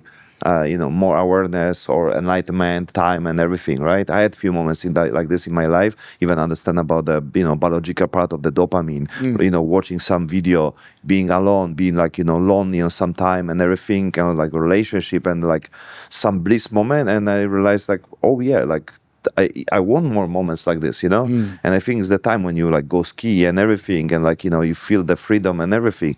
So I think it's all about these moments, in life. Yeah. No, I think it literally gives you bonus points. Yeah, yeah. I mean, and we go back to Super Mario Bros. But they eat mushroom and they grow, right? They eat mushrooms. Yeah. They can fly, they can jump. Yeah, they can, like, and they have some Luigi, fire, Luigi as a friend, right? Yeah, exactly. That's what I believe, because people say, like, I'm extrovertic, or, like, for sure the people say you're extrovertic, right? Like, you like people and everything. But I also realize, when I'm actually introvertic, I like to, and then you said the same, like, you like to be alone on the ski, on the sea and everything, which is, solo game. But at the same time, we like to connect with someone on the same mindset, right? And then you have a nerds who like you looks like they're a nerd sitting alone, but they always have some friend who have understand them, right? Because was like Steve Jobs and the Steve Wozniak, right? One nerd, one extrovertic, but somehow they connect, So the Steve Wozniak was not that introvertic, because he have Steve Jobs, and look what they made, right? So that's always like this, like we like to be alone, but at the same time we have so much energy only with the people who are with the same circle, the same foundation. Same frequency. Same frequency, the same mindset. I'm really far to like jump into people who have a totally different understanding, So I think is to having your own Luigi, Yes, exactly. Yeah, true. It's having to save the princess, but who to save the princess? Mario, Luigi, Yeah. Mario. And then hopefully it's not an AI robot or something, or deep fake. Yeah. I mean, the thing is that I like to think that that even when you walk into a room. And then people tell me, "Oh, you should talk to these people. You should." No. They should come to me. We should go by itself. That's what my belief is. Right? I don't go. Then we come back to networking. And they said, "Oh, you have to meet as many people as possible." No, I believe you should be in that area and then just let it be. See who comes to you, and it will come by itself. And I believe more in. Let's say if you're in an event with 1,000 people, I prefer to have one relationship which goes deeper than to talk to 1,000 people. To be honest, that's the part of the things what we're doing here, is the 531 Society. It's connect with the, podcast, because through podcast, people know you better, more deeper, and it's like if you go networking, there's random people, and you don't want to spend, talking with someone who actually come by accident because he just see it on some poster and he call me like, oh, I'm the backpacker. It's like, with all respect, the people who come to meet someone, but, we all value our time, So we want to at least know, like, what's the purpose, If we find already some, similar agenda and understanding and belief system. If not, you'd live your life, with the all respect. So that's why I think from the podcast, people know your, behavior, see you, understand your concept, the same, like, oh, this dude, they're thinking the same like me, Oh, he likes skiing, So I think it's that knowing people. And absolutely everyone, from investor to the startup to some developer and everything. If we are able to talk, then people not come for the networking just to look on someone and like, oh, he seems nice, but later like, oh my god, I cannot even say no because someone talk and like like some awkward situation. And you know what is funny that you speak about investment and tech and stuff. I have invested in everything from real estate to tech to communities to whatever, right? And a lot of things went wrong. A lot of things, some of them went okay. Like 90% went wrong and 10% went okay or good. And the funny thing is, the ones which were really successful, I never looked at the numbers. Never. Not one point. Not one time. The ones which went worse, when I studied it really well and I did full due diligence. So there you go. So what is business? What is business? Then people say, like, oh, you have to look at the numbers, you have to do the diligence, blah, blah, blah, blah, blah. And in my life, in my experience, the only ones which were successful that I invested in the people and listened to my feelings. That's it. That's funny, right? Of course, some of them also had good numbers, but is that a coincidence? I don't know. I don't think so. So if I like somebody, and I think, okay, I believe in that person, it can be a wrong perception. If I'm in the wrong frequency at that time, can be wrong, right? Then why not, right? Or why don't I give more time? And normally it takes time also to invest in something. If you like invest just like that, it's also most of the time not working. It can be lucky. But I believe in the people, right? And in the persons behind who are driving it, right? And also then you can get unlucky. What happened to me with one business that the guy died. So what to do then, right? But the thing is that I think it's more satisfactory also to invest in somebody you can learn from or you can spar with and exchange thoughts than to invest in stocks. Yeah. How boring is that? Or in crypto, how boring is that? And you get super stressed because like You crypto, cannot do nothing, right? Like, hey man, do something. You know what's up? What's good? you can look at your screen, go up, Yeah. right? It's crazy. Or you can analyze how rare gold is. Gold is not rare. There's there are much more things which are much rarer than gold. Even people are rarer than gold, right? So it's all these discussions about nothing, and that is what bores me. Like they're all discussions about nothing. Even politics, so boring. Such a bullshit. Sorry the word for this. It's so stupid. It's just crazy, and people listen to it, and then I see these older people worrying about nothing, and they say exactly as you said. Oh, Thailand or this country. I've been to Pakistan. I've been to Russia. I've been to Ukraine. Been to anywhere in the world, everywhere. And they say, oh, you cannot go to dangerous. Yes, I've been in a bomb attack in Spain, in Pakistan. I've been there. I was there literally when it happened, or wars or whatever. I've been there, right? But I mean, I can walk here on the street, lightning, boom, finish, right? Yeah. So it's your time and it's not your time, right? And live your life and just make it to the max and do whatever you think, feel whatever you feel, and follow that. Instead of all this noise, we have so much noise. And now it's even more worse with social media, right? We get so much information. How can the brain handle it? AI media now, it's almost social, you know, there's AI media, you know, basically just give you what you wanna what you want. wanna hear, what they want to tell you, you know, and you don't have much choice about this one. Yeah, but that's already happening, and then it's gonna go even crazier. So that's why, again, I believe in experience, because I believe, like for example, podcast is already much more interesting than watching some social media, right? For example, right? That's already a good step, right? Because that's real humans, and okay, maybe we're Maybe deep not, maybe not. No, Other but, propaganda, you know, from the government. The thing is that what is then important? I think important is relationships with people, experiences which are come back all the time, and learn, and give back, and impact, and then that one day when you die, which means you go to another place, that you believe that you go to a better world would be better than do you believe that you go to hell, right? That's really, and that you die with a smile on your face. But at least, like you said, the legacy and leave something here. Yeah, leave something meaningful. I mean, what else is there to do? I mean, you cannot take nothing with you except your 57 grams. Yes. And it's not 57 grams of coke. And it's used as the time. And basically, there will be more than maybe your part of your whole body will be cocaine. So Exactly. it will be more. It will be dust. Yeah. So the 80 kilo will be like cocaine, the 47 gram not, 57, right? Maybe it's 47. I don't remember. 47. I think 47. Too much. No, but that's funny. The thing is that, I don't know.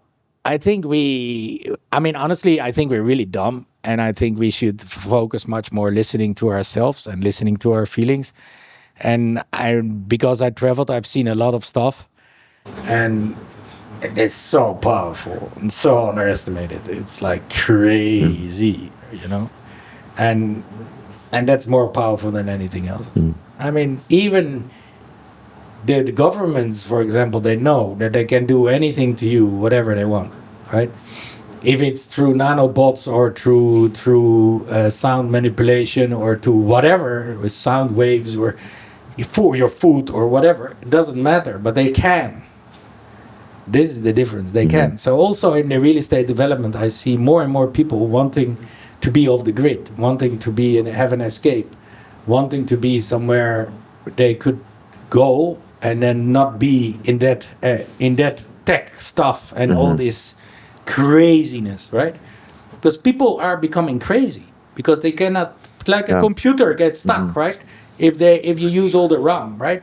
So it is the same happening to the people. People are getting crazy. So it's more than ever people want to come back to the source, to the nature, right? Yes. And they spend all the things what they collect for the years because they value now more the experience. Yes. Especially the one who are more aware when they get, already understand that's not the point to be on the rat race. They already achieve what they want to achieve, you know? And I believe it's not that that weird if we really gonna also, like, let's say, tokenize time. I mean, Like in time, remember the movie yeah, with yeah, the like with that the movie. yeah. And it make a lot of sense, It right? makes sense. How scary is that? Yeah. It's even worse than AI, right? So is it and then what is then you go back, oh, I want to tokenize my time and I want to stay in the city and Yeah. exchange time, or I go off the grid in the mountains and just have a normal life. Yeah. What do you choose then, right? So this is the crazy part, right? And the world is going there. It is already there, to be honest. And most people who have experienced a lot, they think, okay, let me just go back to basic. I mean, less is everything, less is nothing, or nothing is everything, or everything is nothing, right? And that's the truth, because it only reflects on yourself, right? And you can keep blaming other people and other circumstances. That's not gonna happen. You can die from a mosquito bite. Come on. No. So that's, which is the most dangerous animal on this planet. So what you can do, of course, if you're gonna shout in front of a rhinoceros, of course it's a high chance you're gonna die. but let's be a little bit sensible, right? Let's be a little bit more to listen to what is truly matters, right? And I think energy is underestimated, and I think the power of what we have is completely underestimated. And even the business, the game of the business, the economy and the game of the business is just complete bullshit. Yeah. There's people behind. There's normal people like Yes. us, the people thinking really like there is some secret agenda. They wake up, they have some their needs. Yeah. They need to have some, feelings, emotion, problems, drama, drugs, girls, and everything. Yeah. Everyone, like everyone else. Yeah. And they have a more tension to do with this one because they have a more responsibility. Someone keep their like, oh, you need to go wake up 7 a.m. You need to go here. So fuck, so that's even worse for them, to keep their agenda keep going because they still need to like function and they have the same needs like us, the same shit, the same belief system, nothing else. We just look at them like this because I don't know if someone control or not, but it's so easy to control them if they fucking need to do what they tell them. To be honest, Yeah, it's very easy. Yeah, I mean, I think it's so easy, and even if you like, COVID was like an eye opener for most people, right? I mean, they could do anything they wanted. Even I wanted some vaccine. I mean, how dumb am I to do that, right? How stupid. But how even I could be manipulated when I thought, oh, I'm completely living outside the matrix, right? And I even did it, right? So the thing is that then you realize, wow, it's so easy to pull the switch or to turn the switch or direct the people wherever you want. And is it then a small amount of people? I honestly also don't care about that. Yeah, I know right? what you mean. And the thing is, like, it's more about just listen to yourself and what makes you happy. And even if the world is ruled by the cabal, who the fuck cares? Yeah. I don't care. If the world is ruled by the cabal, you want to stay away from them. I don't want to be with them. I want to be off the grid. I want to be. If that's the truth, then fine, let them be. But that's also things like how far you can go, right? Like, I mean, exposing things or like, let's say even go up with the business, with the money and everything, right? Because there were always some, I can say some devil waiting for this one, right? So how far we want to go to pay the price, And I also realized, like I will not risk that much, to be honest, because it's not worth it, Like, for what? Like I can, for example, someone can get hurt from my family, so I need to go expose all the shit and they go that deep, right? Yeah. I don't need that much, and I'm okay with this one, Yeah, and that's rather sad because the thing is that's the truth, right? And that's rather sad. But on the other hand, I agree with you because why complicate things? What is the easiest? If you're super religious and you, for example, you're super religious, you just blame everything on your God, whoever your God is, or your Jesus, or your God, or your whatever, Muhammad, Ali, whatever, doesn't matter who he is, right? Blame it on them, and you're forgiven, right? So, it's because of them. Yeah, it's not like my showing, fault. Yeah. like if you point on someone, then it's like one finger on you, three on myself, and one to the universe, right? Yeah. But that's the easiest. I mean, if you choose that, that's an easy life. Why not? I don't blame the people that if they do that, it's fine. But but just try to listen to the energy and try to listen to the try also not to hurt others and try to do something good, and then make sure that there is a positive energy everywhere, right? And that is more important than all this other stuff. Yeah. Because and if it would be all like that, then for sure, if there is a matrix, then it will be a fucking cool matrix. You know what I mean? Yeah. If that's then the reality would be even the best reality, right? So it doesn't really, and also about the aliens and stuff. I love that stuff, right? I love it also, but it's not make sense to like go deep because there'll be other podcasts we can fucking talk for hours about this one. No? Like the blue bean, right? The shit. No, but I like it. I think even in that'll be cool, right? The new religion, the sky, and everything. Yeah. I always believe before I meet some, aliens or something like this when I was younger. So, yeah, I do. It'll be cool if it happened. I mean, even if they'll be fake, right? I mean, what they make and everything, it's still cool, right? It's something on the sky, really cool. drawn and everything, some hologram. It'll be cool. And if you see even in Thailand, we did a documentary on Temple Hunter, right? To visit the temples. Yeah. And then on the north, on the Pechamon, basically. Yeah. On the alien, right? Yeah, and then you see literally like rock paintings from many years ago with aliens on it and everywhere, right? Is that not? They say no, it's some other. It's aliens. Come on, what are you talking about? That's it. Finish. Even in Egypt, right? Why they have these hats and this and that and blah blah blah. Of course, it's aliens. So what? And if it's not, give me another explanation, which there's not, right? So the whole thing is like, I think it's rather cool. Yeah. Let them be. If they're there, let them be. I mean, there are animals still being discovered in the sea, so it's just a different species. Yeah. So who cares? It's super cool. I mean, I want to see it.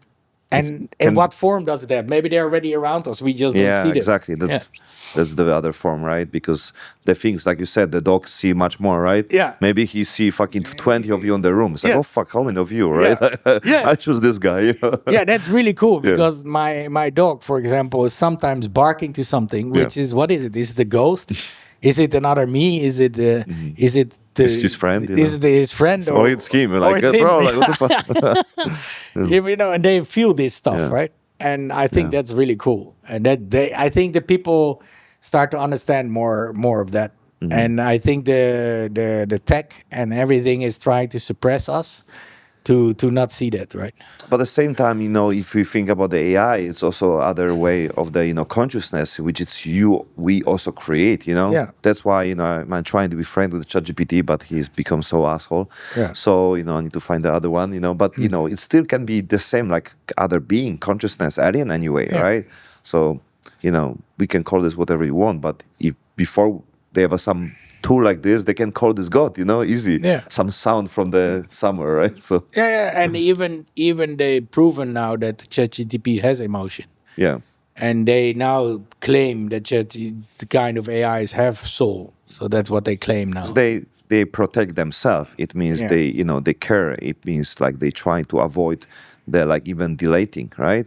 So what is feelings? Feelings is also energy, right? Yeah. I mean, the thoughts are also energy. Everything is energy. Doesn't matter if you think and you feel, and everything is the energy. So they have, concept about how it looks like, Yeah, I think it's really cool. I think that honestly, also that really before you know it, we're half robot either way.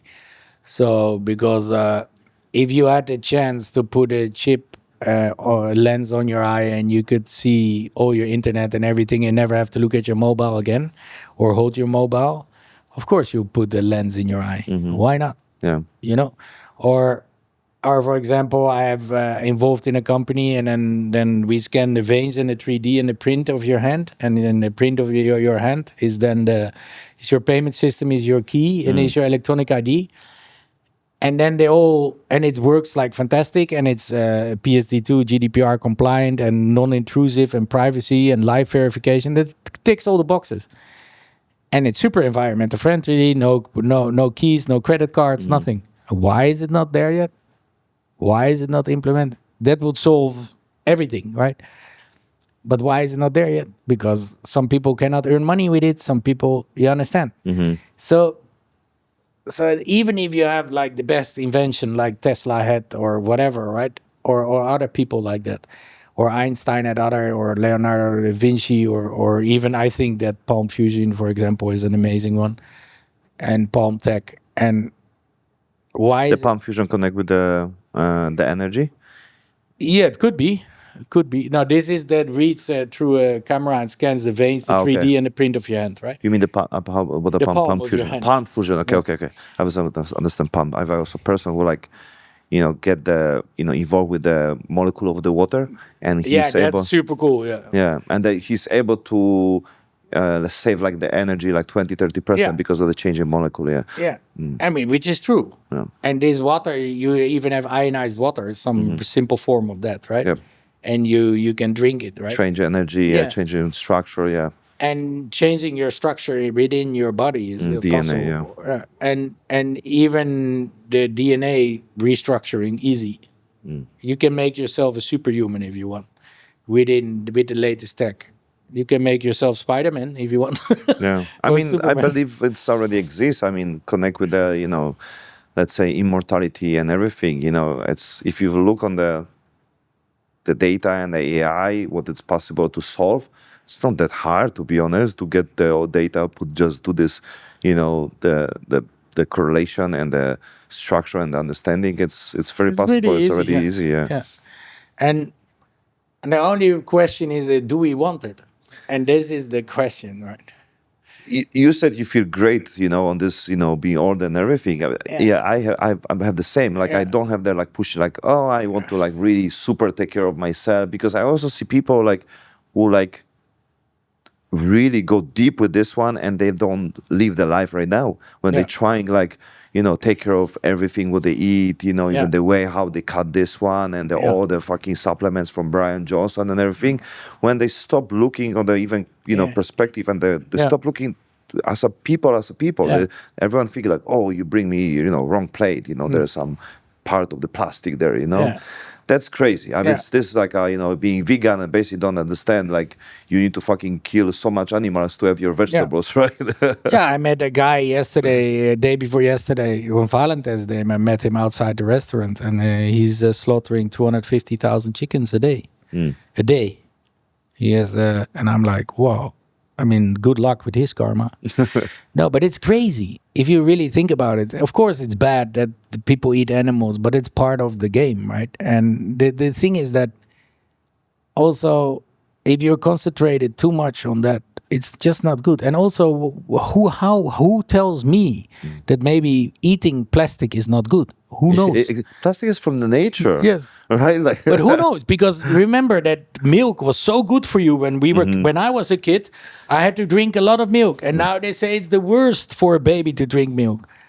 Even a cat cannot drink milk. I change my strategy like fucking every 2 years. I tell my father like, you should now eat more vegetables and everything. Few months after, only meat, beef, Yeah. raw beef, and eggs. I was like, what the fuck? You tell me like 6 months ago, just Yeah. vegetables, Yeah. and now beef. So I just update information, So, I mean, We never know. we never know. I think you should just eat if you feel good. If the food gives you a bad reaction, then don't eat it. That's it. It's like you said, you enjoy the moment with the people, with the dinner Yeah. and everything. And if you have dinner and like they bring you fucking like steak, but you are vegan and everything, but you have a nice person around, Yeah. why you want to complicate, the time with the people? It's like, Yeah. oh, sorry, you don't have vegetables. Okay, I will not eat nothing. And Yeah. you fucking, destroy the agree. whole event I instead agree. of just fucking eat the food, Yeah. or like complain about they Yeah. give you chicken instead of beef. Yeah. It's not worth I it. have a really good example, right? I don't drink alcohol, so normally, right? And then in Dubai, it's very difficult to go to event because they only serve alcohol in Dubai, which is completely controversy, right? And only alcohol. There's no water. Doesn't exist.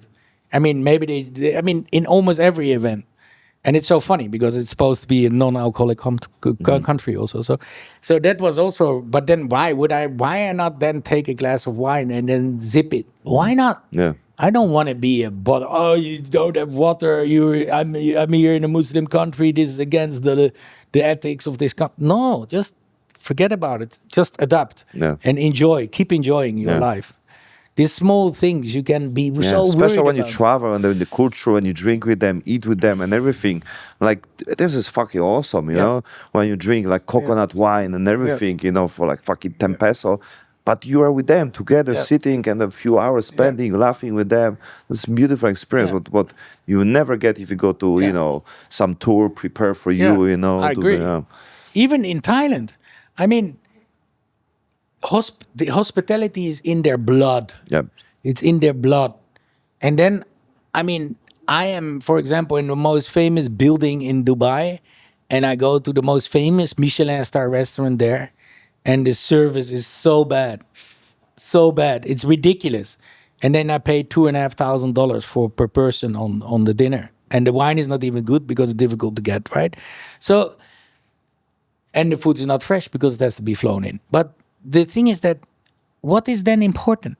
Is it then again what we spoke about before, the brand? No, it's the people, it's the energy, it's the so And that's it. that's also choice, even if you go somewhere and then you have also choice to, step back, But many people like to play the game and they like go too deep and they afraid to change the course, Yeah, oh, that's really Yeah. true. That also happens in relationships also. Yeah, you No, I agree. But it is hard because if you, for example, even for me also, it took a very long time before I realized that Dubai was not the place for me to live anymore. And I delayed it. I should have gone earlier because I knew already a long time before that it was not still go there. It's fun and I like Dubai and I had a great time there. But the thing is, my time should have been earlier to move to Thailand. You know what I mean? Because I should be here already, right? But it takes, no, because I have my salary here, I have my convenience, I have my stuff there. You understand? So then to make that step, you find excuses to delay it, right? And that's with everything in life. Honestly, you should immediately bam, bam, bam, bam, and live full pull. No, that's the best way to live, right? And don't think too much. Just follow your feeling. Again, do it, boom, boom, boom. Like go. Go to the momentum. I'm Yeah. the big fan of the momentum. Like you keep going because it's bring you like the energy, and the energy will be grow. And you are only the one who understand the energy because if someone joined later, I have a friends who didn't follow the momentum what we built with my business partners, and like, oh, you go with like a fucking special forces. Like, no, we just build the momentum, and it's very difficult to to keep, if you stop, you need to start again. Yeah. So it will never stop, to be honest, because more people come, best moments and everything, so keep going with this one, And about what you said about the feelings, I'm the big believer, like, if you follow your feelings, you should only use your brain to do with things what your heart tell you, right? So you use your experience, lessons, books, movies and everything, just to do things what you feel, and all the strategy, what you learn for many years, how to make business, just use how to make the plan for the feelings, not opposite, but we're trying to do opposite. We're trying to like, rationalize. Rationalize everything. Yeah. No, because if you rationalize the feelings,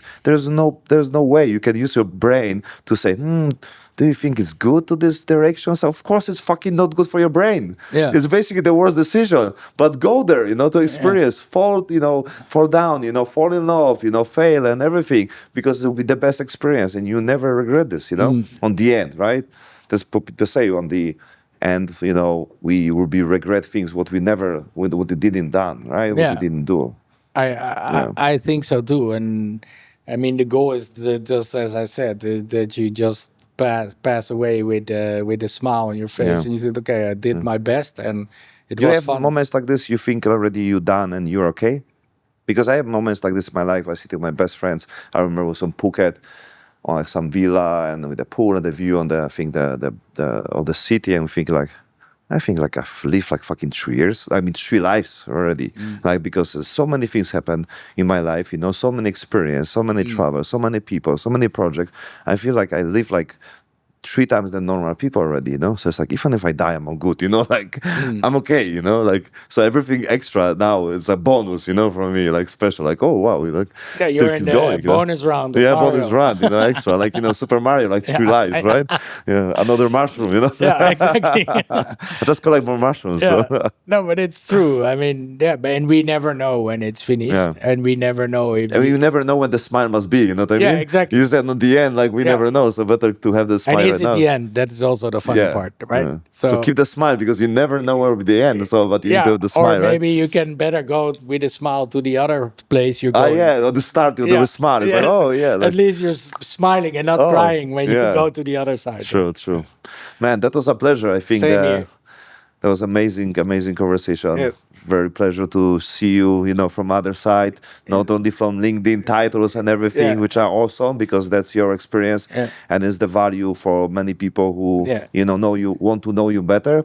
So, yeah. Yeah, and maybe next time I can go deeper into real estate and how it should look Absolutely, like, yeah. and creating new destinations and nation states and etc. That would be awesome. That's why I have deep conversation with my girlfriend last night because I always try and like tell general things what Yeah. everyone need to like understand, and Yeah. I don't wanna go deeper with something. But to be honest, yes, I would love to go deeper with this one because I Yeah. know it's not only about the numbers, especially when you explain me your way. Yeah. So understand the concept, strategy, even if your own way to do with this one and deal Yeah. with the people will be amazing.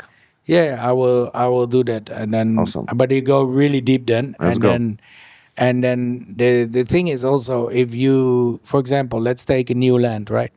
Let's take an example, recent example.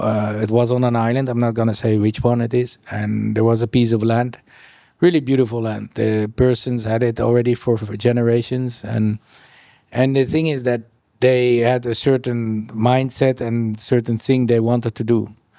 So then I go in, I just go to the land, I feel the land, I walk around the land, I talk to the people around the land, I go to the government, I see the plans which they did till now.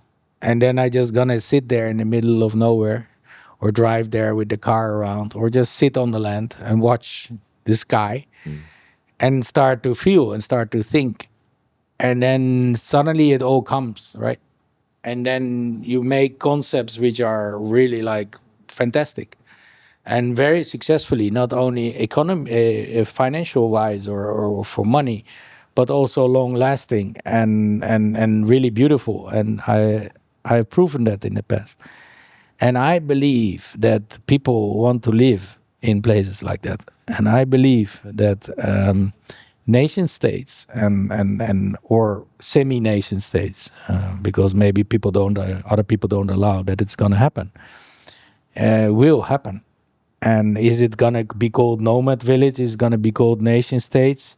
We don't know that, right? But people want that. People want that feeling. People want to be with like-minded people. People want to be one with nature. People want to have the real experience. So all the things I will do in the future is all to do with that. It's about a healthy lifestyle, not too extreme. I'm not saying like you all have to be vegan and all this stuff, right? Healthy lifestyle, in one with nature, enjoy, happiness, clean, health, and really experience everything. Like, for example, I remember when I was living in Tanzania, right? I remember everybody, oh, you're crazy. I was selling private jets and the company went bankrupt. I went from private jets to living in a tent in the bush, right? In Africa and Tanzania, right? And they said, you're crazy. And I remember really well that, first of all, the first times, oh, this is beautiful, the best experience. I'm in a luxury tented camp, and I'm what people normally pay $5,000 to $10,000 per night for, and I go on free safari, amazing. But what was the true experience was like become friends with the rangers who lived outside those camps, and go on night safari or walking safari instead of going by cars with all these tourists, and they explaining everything, what is going around them, what is in the ground, what is there. They could hear 200 species of birds only by voice. Oh, there it is. And click, I could take a picture, and that's wow. That is experience, and also that community feel they had between the employees. It was much better community feel, which they tried to create as that 5-star experience already in these beautiful resorts, right? Which is also fantastic, but that is truth. That is fantastic. That is trust. That is amazing, right? And if you would have a few locations like that around the world where you can go to, let's take, for example, Thailand for sure, and then you go to the energy points, right? which is Thailand, which is Japan, which is Iceland, which is Belize, for example, what is it called? Mexico, certain areas. Several amazing energy areas, right? And imagine you could just live between them, and if you don't want to travel anymore, you just stay and you just be happy. I mean, it's fantastic, right? And you eat fresh meat, fresh chicken, fresh vegetables, fresh fruit, everything direct, and you have nice people around you. The big part is also knowing the source of the food, right? Yes. Because we have no idea if the egg is egg, to be honest, right? Yeah. And cabbage is cabbage. Yeah. Like people say like, oh, like even the cabbage exists on the nature, we even don't know. Like I never see like cabbage on the forest, right? Where the cabbage coming from? If you think like this, like most of the many vegetables, they not exist on the nature, like Even the corn, potatoes. like it's basically those, it's a genetic, you right? even have in China, they make from a small bowl like this, you drop it in the water, it becomes a salad, or a small bowl, like you drop it in the water, it becomes French fries. Yes. Okay. All this stuff, right? And it's all fake, right? So what is real? But if you are really in nature and you are literally involved in the community and you see what is being grown and you literally have to pick it yourself sometimes, like that's what I liked, for example, when I was a student, right? That we were living with 15 guys and every year 3 new guys came and 3 guys left. And then everybody had their task and you swap tasks, or even the tasks you don't like, right? And then that's really cool because then you really understand what is true community and what is true, that you also have to do the stuff which is not fun, right? For you. I mean, I like the task I like most when I'm living there was the cooking or the shopping. I didn't like to clean the toilet, right? So the funny thing, but if you do all that, then you also respect much more what is done in the community. And then you know the true source or the true feeling or the true source of the food or the true source of the passion put into the cooking of the food or the true source of people preparing the table or the true source the people who harvested and this is like essence of life. And it's not about going to 7-Eleven and get a chemical from China and then it looks like salad because or the meat. Is red meat really good? As I understood, you have to get the greenest one because it's the freshest one. Yeah, is it true? Yeah, I tried to find the local farmer in Thailand, from north, and actually I prefer the Australian beef, because that's also like the natural, it's have a less fat and everything because the cows are more skinny, moving around and everything. So it's like, damn, I don't know the source, but I prefer the other one, So I don't know. We never know. But the point is like we need to choose and then also not overthink, because if you try to, go deeper and deeper and deeper, you can go crazy. Yeah. So I think it's that, it's that's the balance, same for me. Like Kobe beef, I'm not a fan of it because it's too fat for me. I like just raw, strong meat, So I can give you the contact to the local guy. Yeah. The same milk, right? If we are also farmer who do, real milk, not pasteurized and everything. It's also different kind of milk, Yeah, it's super different. I mean, it's crazy. I mean, we don't know even the 7-Eleven's the milk, like it can I be don't think it's anything. milk. I don't think so. Who can be even, what company can even think produce take the cow, right? Yeah, and then for that amount, it's so cheap. Yeah. I mean, I remember I tried to put one product in 7-Eleven and then we tried and tried. It's a really famous product. I won't mention the name. Really famous. And it just didn't work. It's not possible to make money, right? Yeah. And it's just insane. How they gonna do it? It's crazy. Yeah. It's really crazy. Oh, and every product. I mean, it's the magic. That's the thing about the big corporation, But that's why we have a choice, to, like you said, to have a place where we more aware. I don't say like 100%, but at least more chance to understand what's going on, have the people, and have the experience. And what we talked about before is like to have real conversations with people, build a real relationship. How many people we meet nowadays? I meet like thousands of people per month, right? Yeah. And there's only really few people you're really gonna go deep, right? Really few. And they become your friends, right? Yeah. I mean, you have friends which you know your whole life, and you have friends which become your friends because you start to go deep and you start to have this serious. Now we even see the numbers because of Facebook's like, oh, there's 5,000 people. Like, who they are? Like, you see the numbers, but like, you talk with a few, right? Yeah, So I where the mean, fuck- even if you have a few million followers, you have Yeah. maybe 4 friends, right? yeah. True friends. Sometimes even the one who have millions have less friends, right? Yeah. Or 0 friends, Yeah, even the most successful guys in business normally don't have many friends, Yeah. as we talked about before. And is that what you really want? So the thing is that I think that it's super cool to live in communities, and I'm not talking about anarchy and all that stuff. No, I'm talking about like nice communities, and then also that you are able to switch community. Yep. If you're done with Thailand, you can go to Belize or. I mean, my dream was to live on floating islands around the world, and then just change whenever you want to change. I want to have the best friends on the different countries or different continent.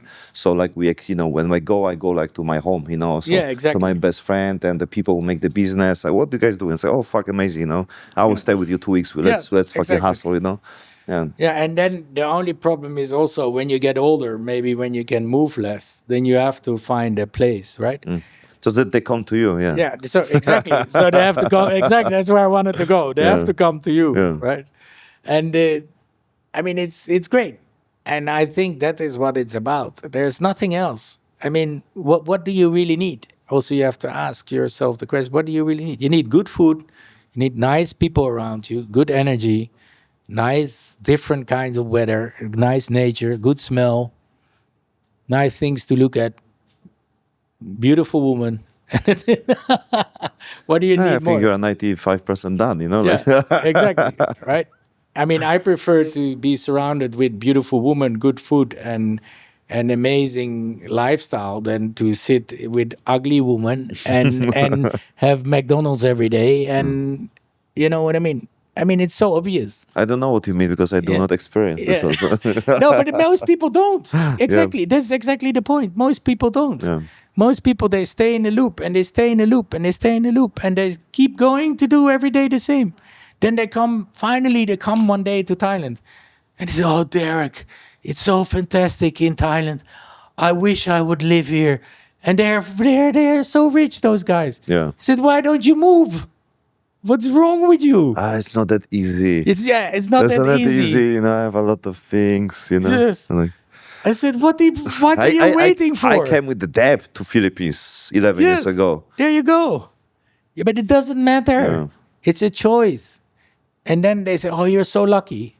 I mean, if you want, you have $20 million in your account. You can live here tomorrow.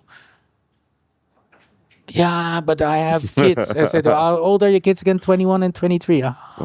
And you really believe they don't prefer you living in Thailand than in Germany? I'm sure they would prefer that you live in Thailand at that age. So they can come. They can come and go to Soy Cowboy and party. Right? Yeah. No, but it's crazy. So they stay there because of they don't want them to enjoy more than Then them. yeah, then like, them. no, it's too risky. Fuck. Yeah, like, yeah. And then they talk about that. That's the funniest thing. They said, oh, is it like the healthcare? Is it okay? yeah. I mean, the healthcare is the best in the world in Thailand. In the world. Best healthcare in the world, period. There is no better healthcare than in Thailand. Also for the Thai people. There are government hospitals everywhere, which are great, which are better than most hospitals in the world. And then there are the private ones, which are fantastic, which are like 7-star hotels, right? It's just the best. And what I like here, when I had some problems, in the beginning, I remember I go everywhere and then most of the time when I went to other countries, they say, oh, you're going to be dead within 3 weeks or a few months. And you have to have this operation. And in Thailand, he said, oh, you can have this one or maybe this one, but you could also try this and this and this and this and this. It's up to you, sir. What do you want? You have a choice here. In Europe, they will cut your balls off within 5 minutes, right? Or they can, you operate your knee or operate your hand because, or you have a cancer, you have to cut it now and blah. Yeah. Come on. Here they say, no, we can do all different, it's your choice. What do you want to do? I mean, that is really different, right? I would have been dead already if I wouldn't have Thailand healthcare. I would be dead, literally. So at least I would be maybe a zombie or something, right? So I think that the people underestimate also that part of Thailand and also of communities, right? If you build these communities, I mean, I'm not gonna say we're gonna be in the middle of Antarctica, right? I'm gonna say we're not gonna be too far from any medical facilities, or that you can have, if you have a serious emergency, that you can still rely on Western kind of hospitals, right? Because sometimes you need it. I prefer not to need it ever in my life, but if sometimes, in some cases, right? If you have like a really heavy accident or something like this. Because the prevention are much better, you know? Much better. Yeah. So in the daily life, you have a less impact of the shitty food, the environment, energy. What we start from this one is, that's what keep you different, Yeah. The stress is the number one cause of the many problems, cancers, and all the disease, because of the amount of the. But even with cancer, even if you have cancer and then you do a biopsy, then you spread the cancer. Why would you spread the cancer? Because you want to do a biopsy?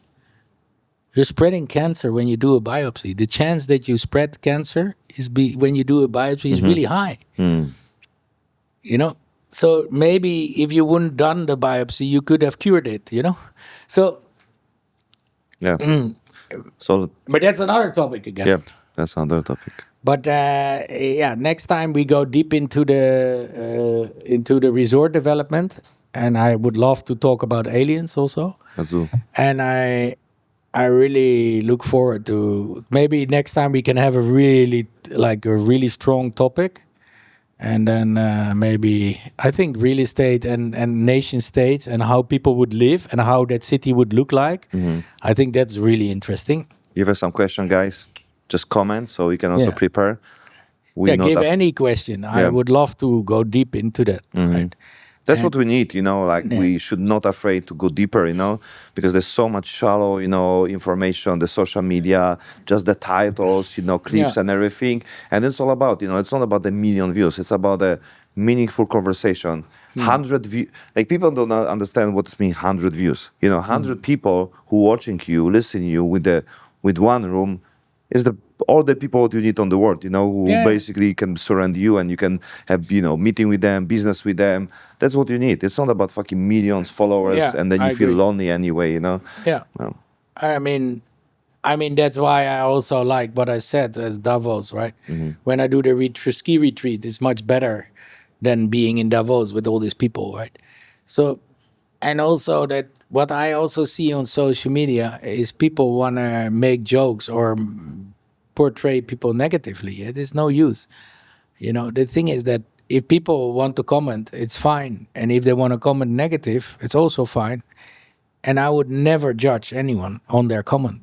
If they want to believe that, I'm fine. Because you do not read the comments. but it's hard for me sometimes to read the comments. Like, oh my god, because many are fake, just to provocate, create a rumor, noise. Even and the everything. AI bots doing it. Yes, absolutely. Yeah. I did before. I do things connected with the farm bot and everything, right?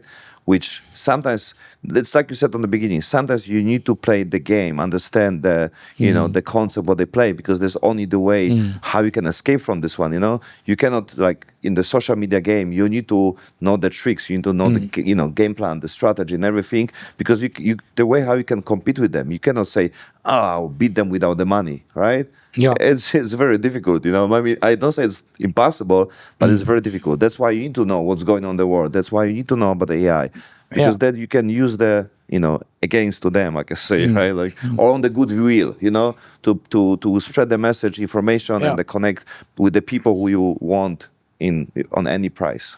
Yeah, I agree. With the limits, morality, right? So it's also the same with real estate. You can build a beautiful real estate, but if people don't know about it, what are you gonna do? Exactly. Yeah. How are you gonna sell it? How are you gonna rent it? How are you gonna make it successful? So you need to make the strategy. You make the strategy. So I agree.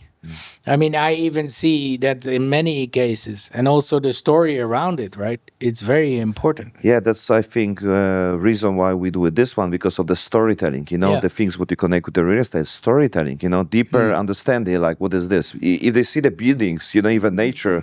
If you don't share what's going on here and how it can benefit you, there will be just the tree, hotel, sea, right? Yeah. But if you understand, like, you know, the tree give you energy, the tree Yeah. give you feeling like Yeah. you are, you know, Yeah. somewhere, you know, you can enjoy the moments and the feelings and Yeah. everything and the smell Yeah. and the view and that story, you know, Yeah. when people don't see, people go to holiday and the beach and say, okay, you know. Yeah, that's really a good example. Like Burj Khalifa, when it launched, the sea view was more expensive than the fountain view, and over time, fountain view was more expensive because that was for view in the fountain was the most popular. And you need to know beforehand when you develop real estate what is going to be important and what is the story and why you have built something like this and why are you building. Most people just build an apartment and it's 1-2 bedrooms, so many square meters, and that's it, finish. And it have these amenities. I mean, that's not fun. That is stupid. I mean, if you look at the amount of work, if I do a project, which is even where is the door, where is it orientated, how does it look like, what material is used, everything is looked at, everything. Then you get true real estate, then you get true experience, and then you get also worth of your money, right? Because people just don't care. That is what is the problem. And then over time, you will see that that property which you built or launched will give you also the better benefits over a long time, right? Because because everybody who moves there is happy, everybody feels with you, and it changes the narrative, right? Building with the soul, right? Yeah. Like that's mean- what some people say. Like this, how have a soul, Yeah. right? The old cars, they have a soul, right? Yeah. You see the new cars, like the electric one, there's Yeah. no soul, you know. And I don't think someone would be say, oh my God, Yeah. you know, like I love Tesla, I keep my Tesla for 30 years, you know. I don't believe it, you know. But you know, when you have the old Yeah, school, I and call every- it conscious real estate development. Conscious real estate. Yep. I mean, people talked about. I remember really well. They were all talking about smart cities at the time, and then I was speaking on stage a lot in real estate, and I called it. I switched that name to conscious real estate because smart. What is smart? If you're really conscious, is much smarter than the smart, right? I mean, that's right. Really much higher level, right? unconscious smart can be, right? So Yeah, it can be unconscious smart, right?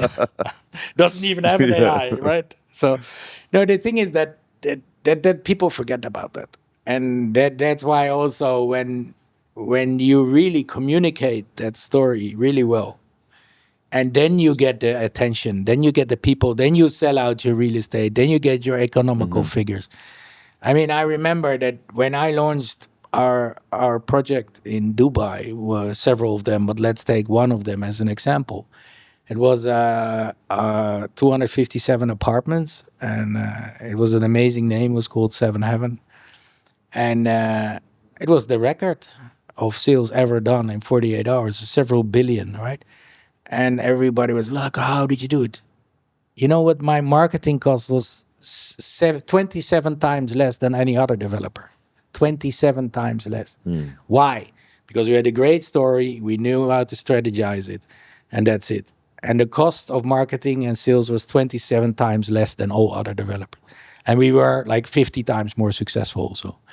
So it's exactly what you mentioned. It's all about how you strategize, what you're gonna do, and make sense and look long term, right? And do something completely different. Do something different. Don't do all like what everybody does. It's easy. I can launch another Coca-Cola. I can launch another Nike gym shoe. can works anyway. It can work, Yeah. but try to do something different. That challenges people, right? That is even with real estate. There's so much to do, so much to improve. I mean, I can give you 100 examples, and of course, I'm not gonna do it because then everybody's gonna do it, and I'm not gonna do it in my new developments, right? Oh, they were not gonna do it. It's people like even if you share the ideas, you know, They don't do put, it. It's crazy. Yeah? no, because you know that's this required work, and the people are A lazy, lot of man. work. The people don't have the work ethic I mean, anymore. how People many want to go ideas? shortcut, And now, so how many ideas that I should have done it? Oh yeah, Oh my God!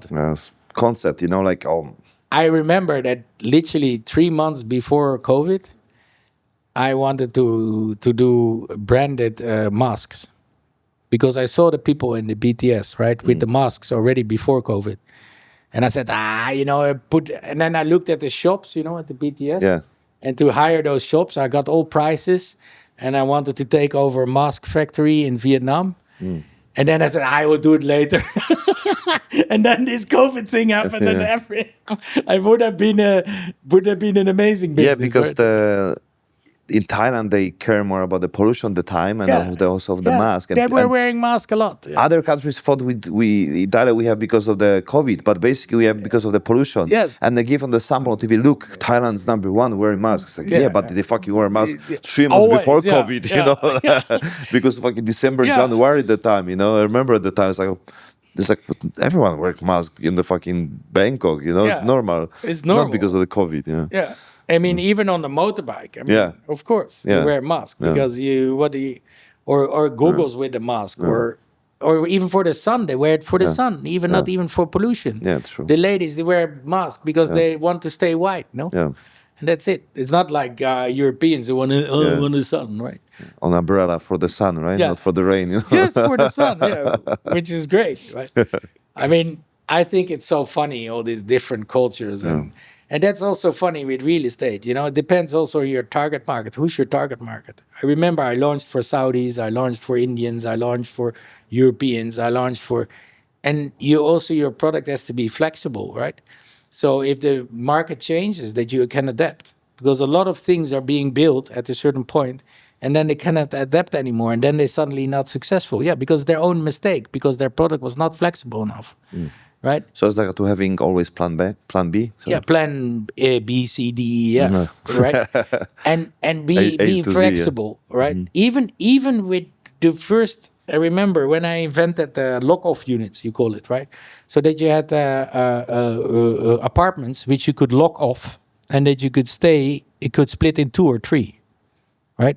You understand? Yeah. And now suddenly everybody doing it, right? But this is something so simple. Double doors, right? You mean? Yeah, I mean, lock off that you, for example, have a 2-bedroom apartment which you can split in 1 bedroom, let's say. Yeah. Right? Here in Thailand, I did the opposite. I bought a 1-bedroom and a 2-bedroom and made it a 2-bedroom. Why? Because I think the condo units are too small, right? And there's a market for that. The people want bigger size for less rooms, right? And normally, because the square meter price is high, then they want smaller rooms, right? So, and that's why also I developed villas in Bangkok, for example, or other places, which you can get a villa of 700 square meters for a 2-bedroom price on another location. So there's many things which you can juggle around with, right? That being also creative, there's no one solution. There's so many options, Yeah. Don't stuck with someone tell you before, and then people try and repeat this, There's so much new things what you can create. And also you can create the unique selling points for this. Because I always integrate the latest tech also. The latest, even if I integrate it, doesn't mean I'm going to deliver it into your apartment. The best. It's the same if you get a car in Europe, right? Or get a car in Dubai. In Dubai, it's always full option. But in Europe, you can get a Mercedes 190D, let's call it the old one, right? Yep. A Mercedes D, and then you can have full option, quarter option. You can have all these options as option. And let's say the standard model is 50,000 euros, but the high model is 350,000. And you can do the same with the apartment, right? And then it means that it doesn't cost extra for the developer. If they take more options, he will earn more. But he knows he makes money with the standard one already. And you promote the full option one, right? Who's doing that? No one. It's so weird. So weird. Stuff like this, these small things. Like, it's weird. I don't get it.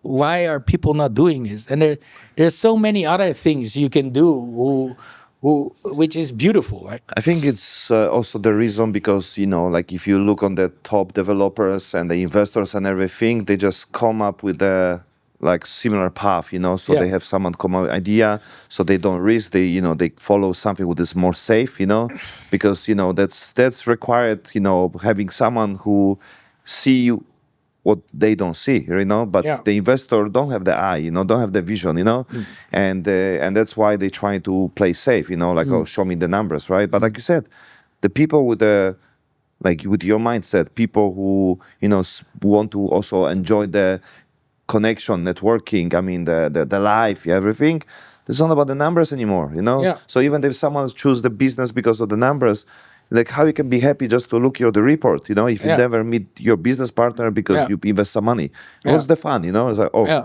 hello, how much this one, okay, thank you, like, where's your life, why you even put the money there and put your attention if you only care about the getting a report, that's not make sense. No, it doesn't. uh, Even I see now, if in the future, if I buy for my private use, more real estate for private use, I'm talking about, not for my company, for my private, then I always need one place to live.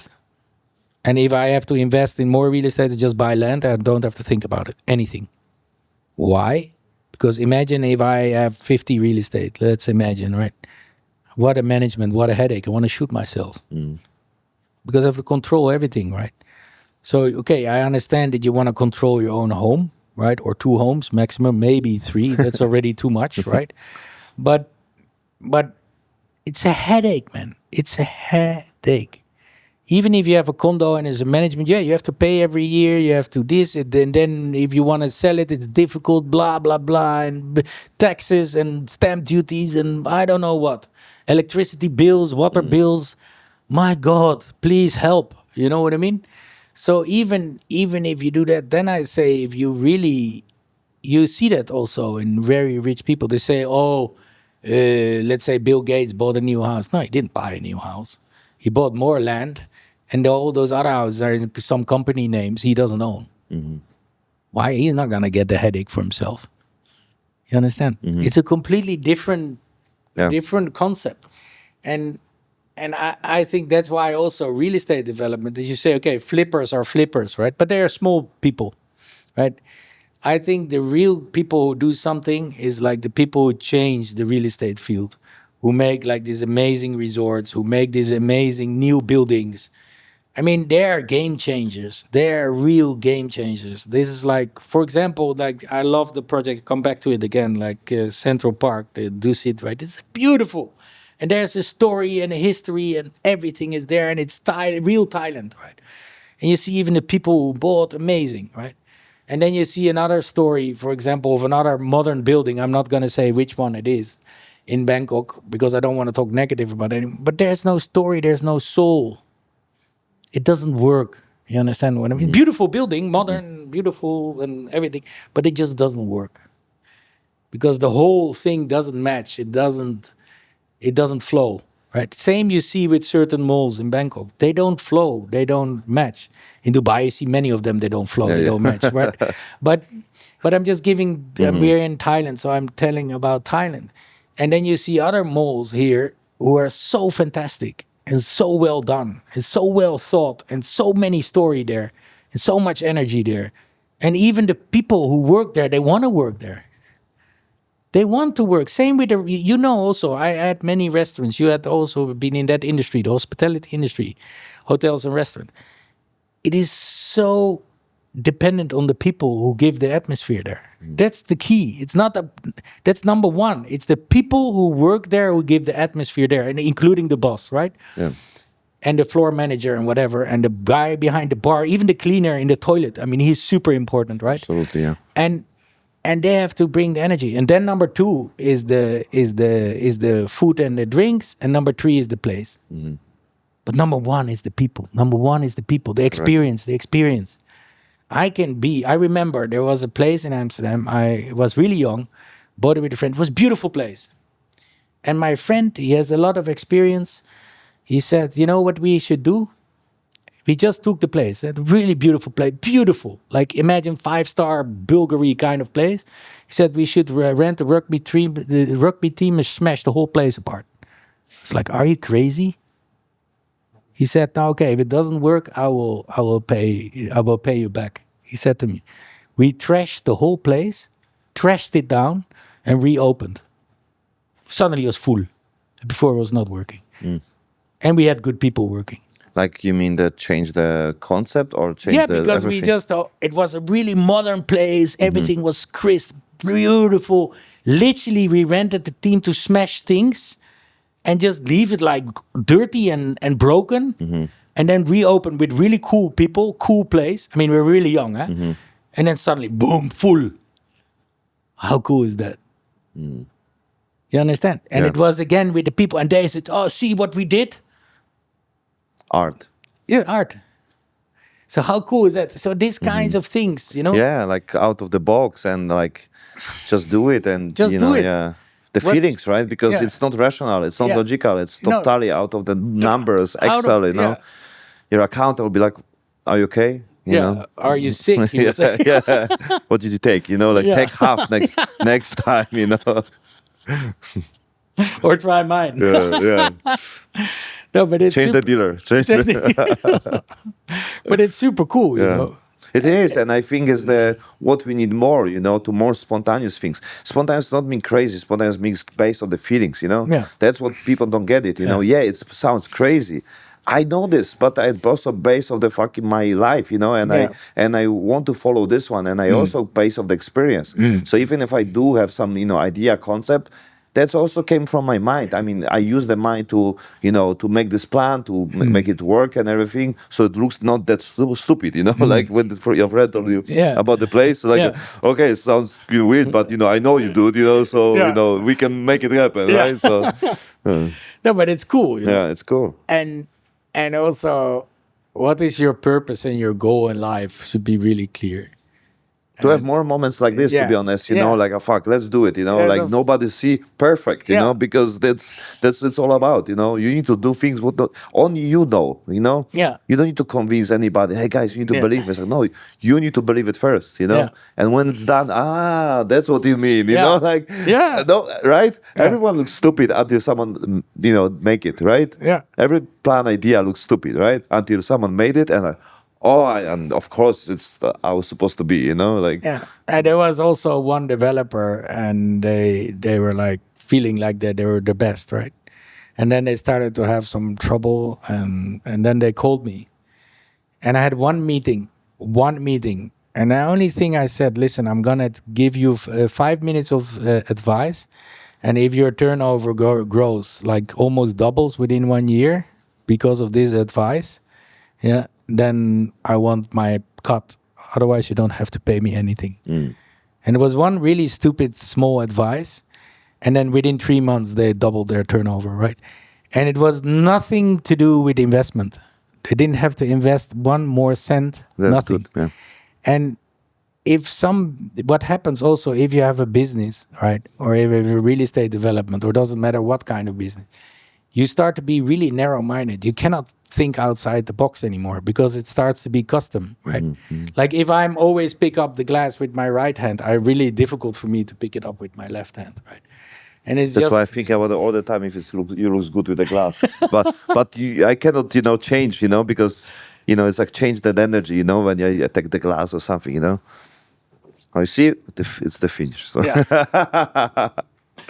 But that's it. You know, the thing is, it's not that difficult, and you just have to also trust and take some small risk. Don't be so conservative. You know, and if you're too conservative, you will never have fun in your life. Yeah. Right? Maybe that's because I'm crazy, but I think that's how I want to live. You know. I think you are on the limit. So the craziness. But if you surrender people like me, that's good limit, you know. Then it's and the okay. other, it's okay, you know. But don't tell to others, you know. So Yeah, no, I mean, it's good, you know, to have people like this who like get your point, you know, to the craziness, understand that's the reason why things happen on the world, you know. Yeah. If you don't have people who like, you know, want to do something crazy, there'll be no many things which we Yeah. have around, you know, included the fucking bulb, you know, from Yeah, you. yeah. I mean, that was a crazy invention. Also, imagine.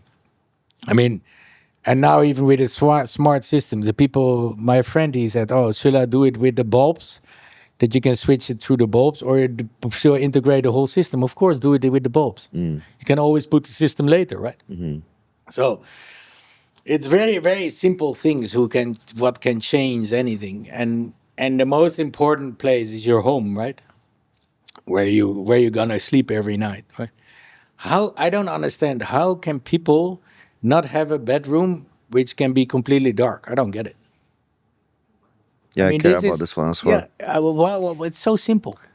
Why they don't invest also in a nice regulated temperature, a nice clean air in your bedroom? I think it's because they don't see the effect right now. So they, you know, if you Yeah. drink something, you feel it, right? Like for example, like alcohol, right? So it's like give you something, but if you don't feel like better when you say drink some healthy juice, you know, so oh my god, it's amazing, right?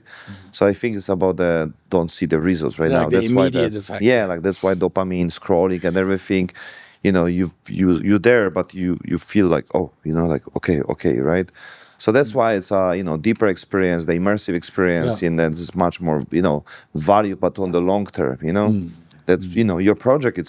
It's connect with something what people deep inside want, you know, because they feel it, they feel it when they lose it. You know what I mean? Like Yeah. you know, like if and if you take things for granted, it's easy to you know to realize you know to make your life like understand without the concept reason because you think like it's my life is daily and but if you lose then you think like oh my god it was fucking important and I never appreciate this you know the people the things you know because you think it's a Yeah. daily life you know it's like I have everything have like even appreciate the life what we have right like or the health what we have and the things what we have some people like don't have the I can still say lack because many things we really like still alive you know many people you know something going on the families and everything so we are still in a very privileged Yeah. situation you know I mean, I also like for example, older people that they complain a lot. And I say, why would you complain?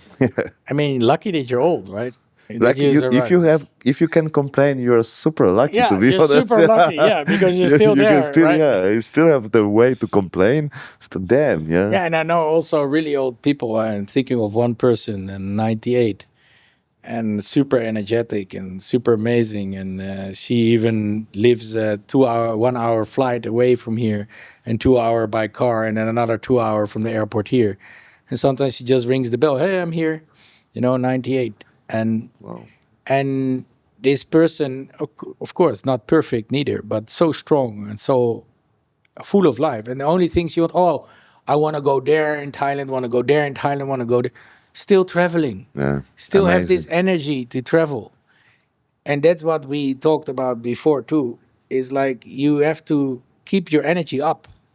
And people say, I respect you. How can you even stay alive? They say, you do so many things and you're so busy and you're so crazy and this. I said, yeah, if I don't do it, I'm for sure gonna die because my energy is gone. That cannot fight any disease within my body, right? If I would stop, you see many people who stop working when they're retired, they die within a few years, right? Yeah. It's because they stopped working and they don't keep their machine running. Same if you don't oil, give the car. Like the car, it's Yeah. it's if it's stay, it's basically Yeah, get it's more gone. damage, and then yeah, It's gone. the nature take over, you know. Yeah, Yeah, and that's it. And I really believe that. I really believe strongly in that. You always have to keep active, even if bad stuff happens. Don't sit down and yeah. cry and cry. Don't settle. Yeah, Don't settle. Just keep going. And if you settle, you're only gonna go into a negative spiral, right? that would And be worst. and even worse, then other things will go wrong. One thing go wrong, right? So keep going and just do your stuff, right? No, where's there's camera? Okay, thank you. Thank you.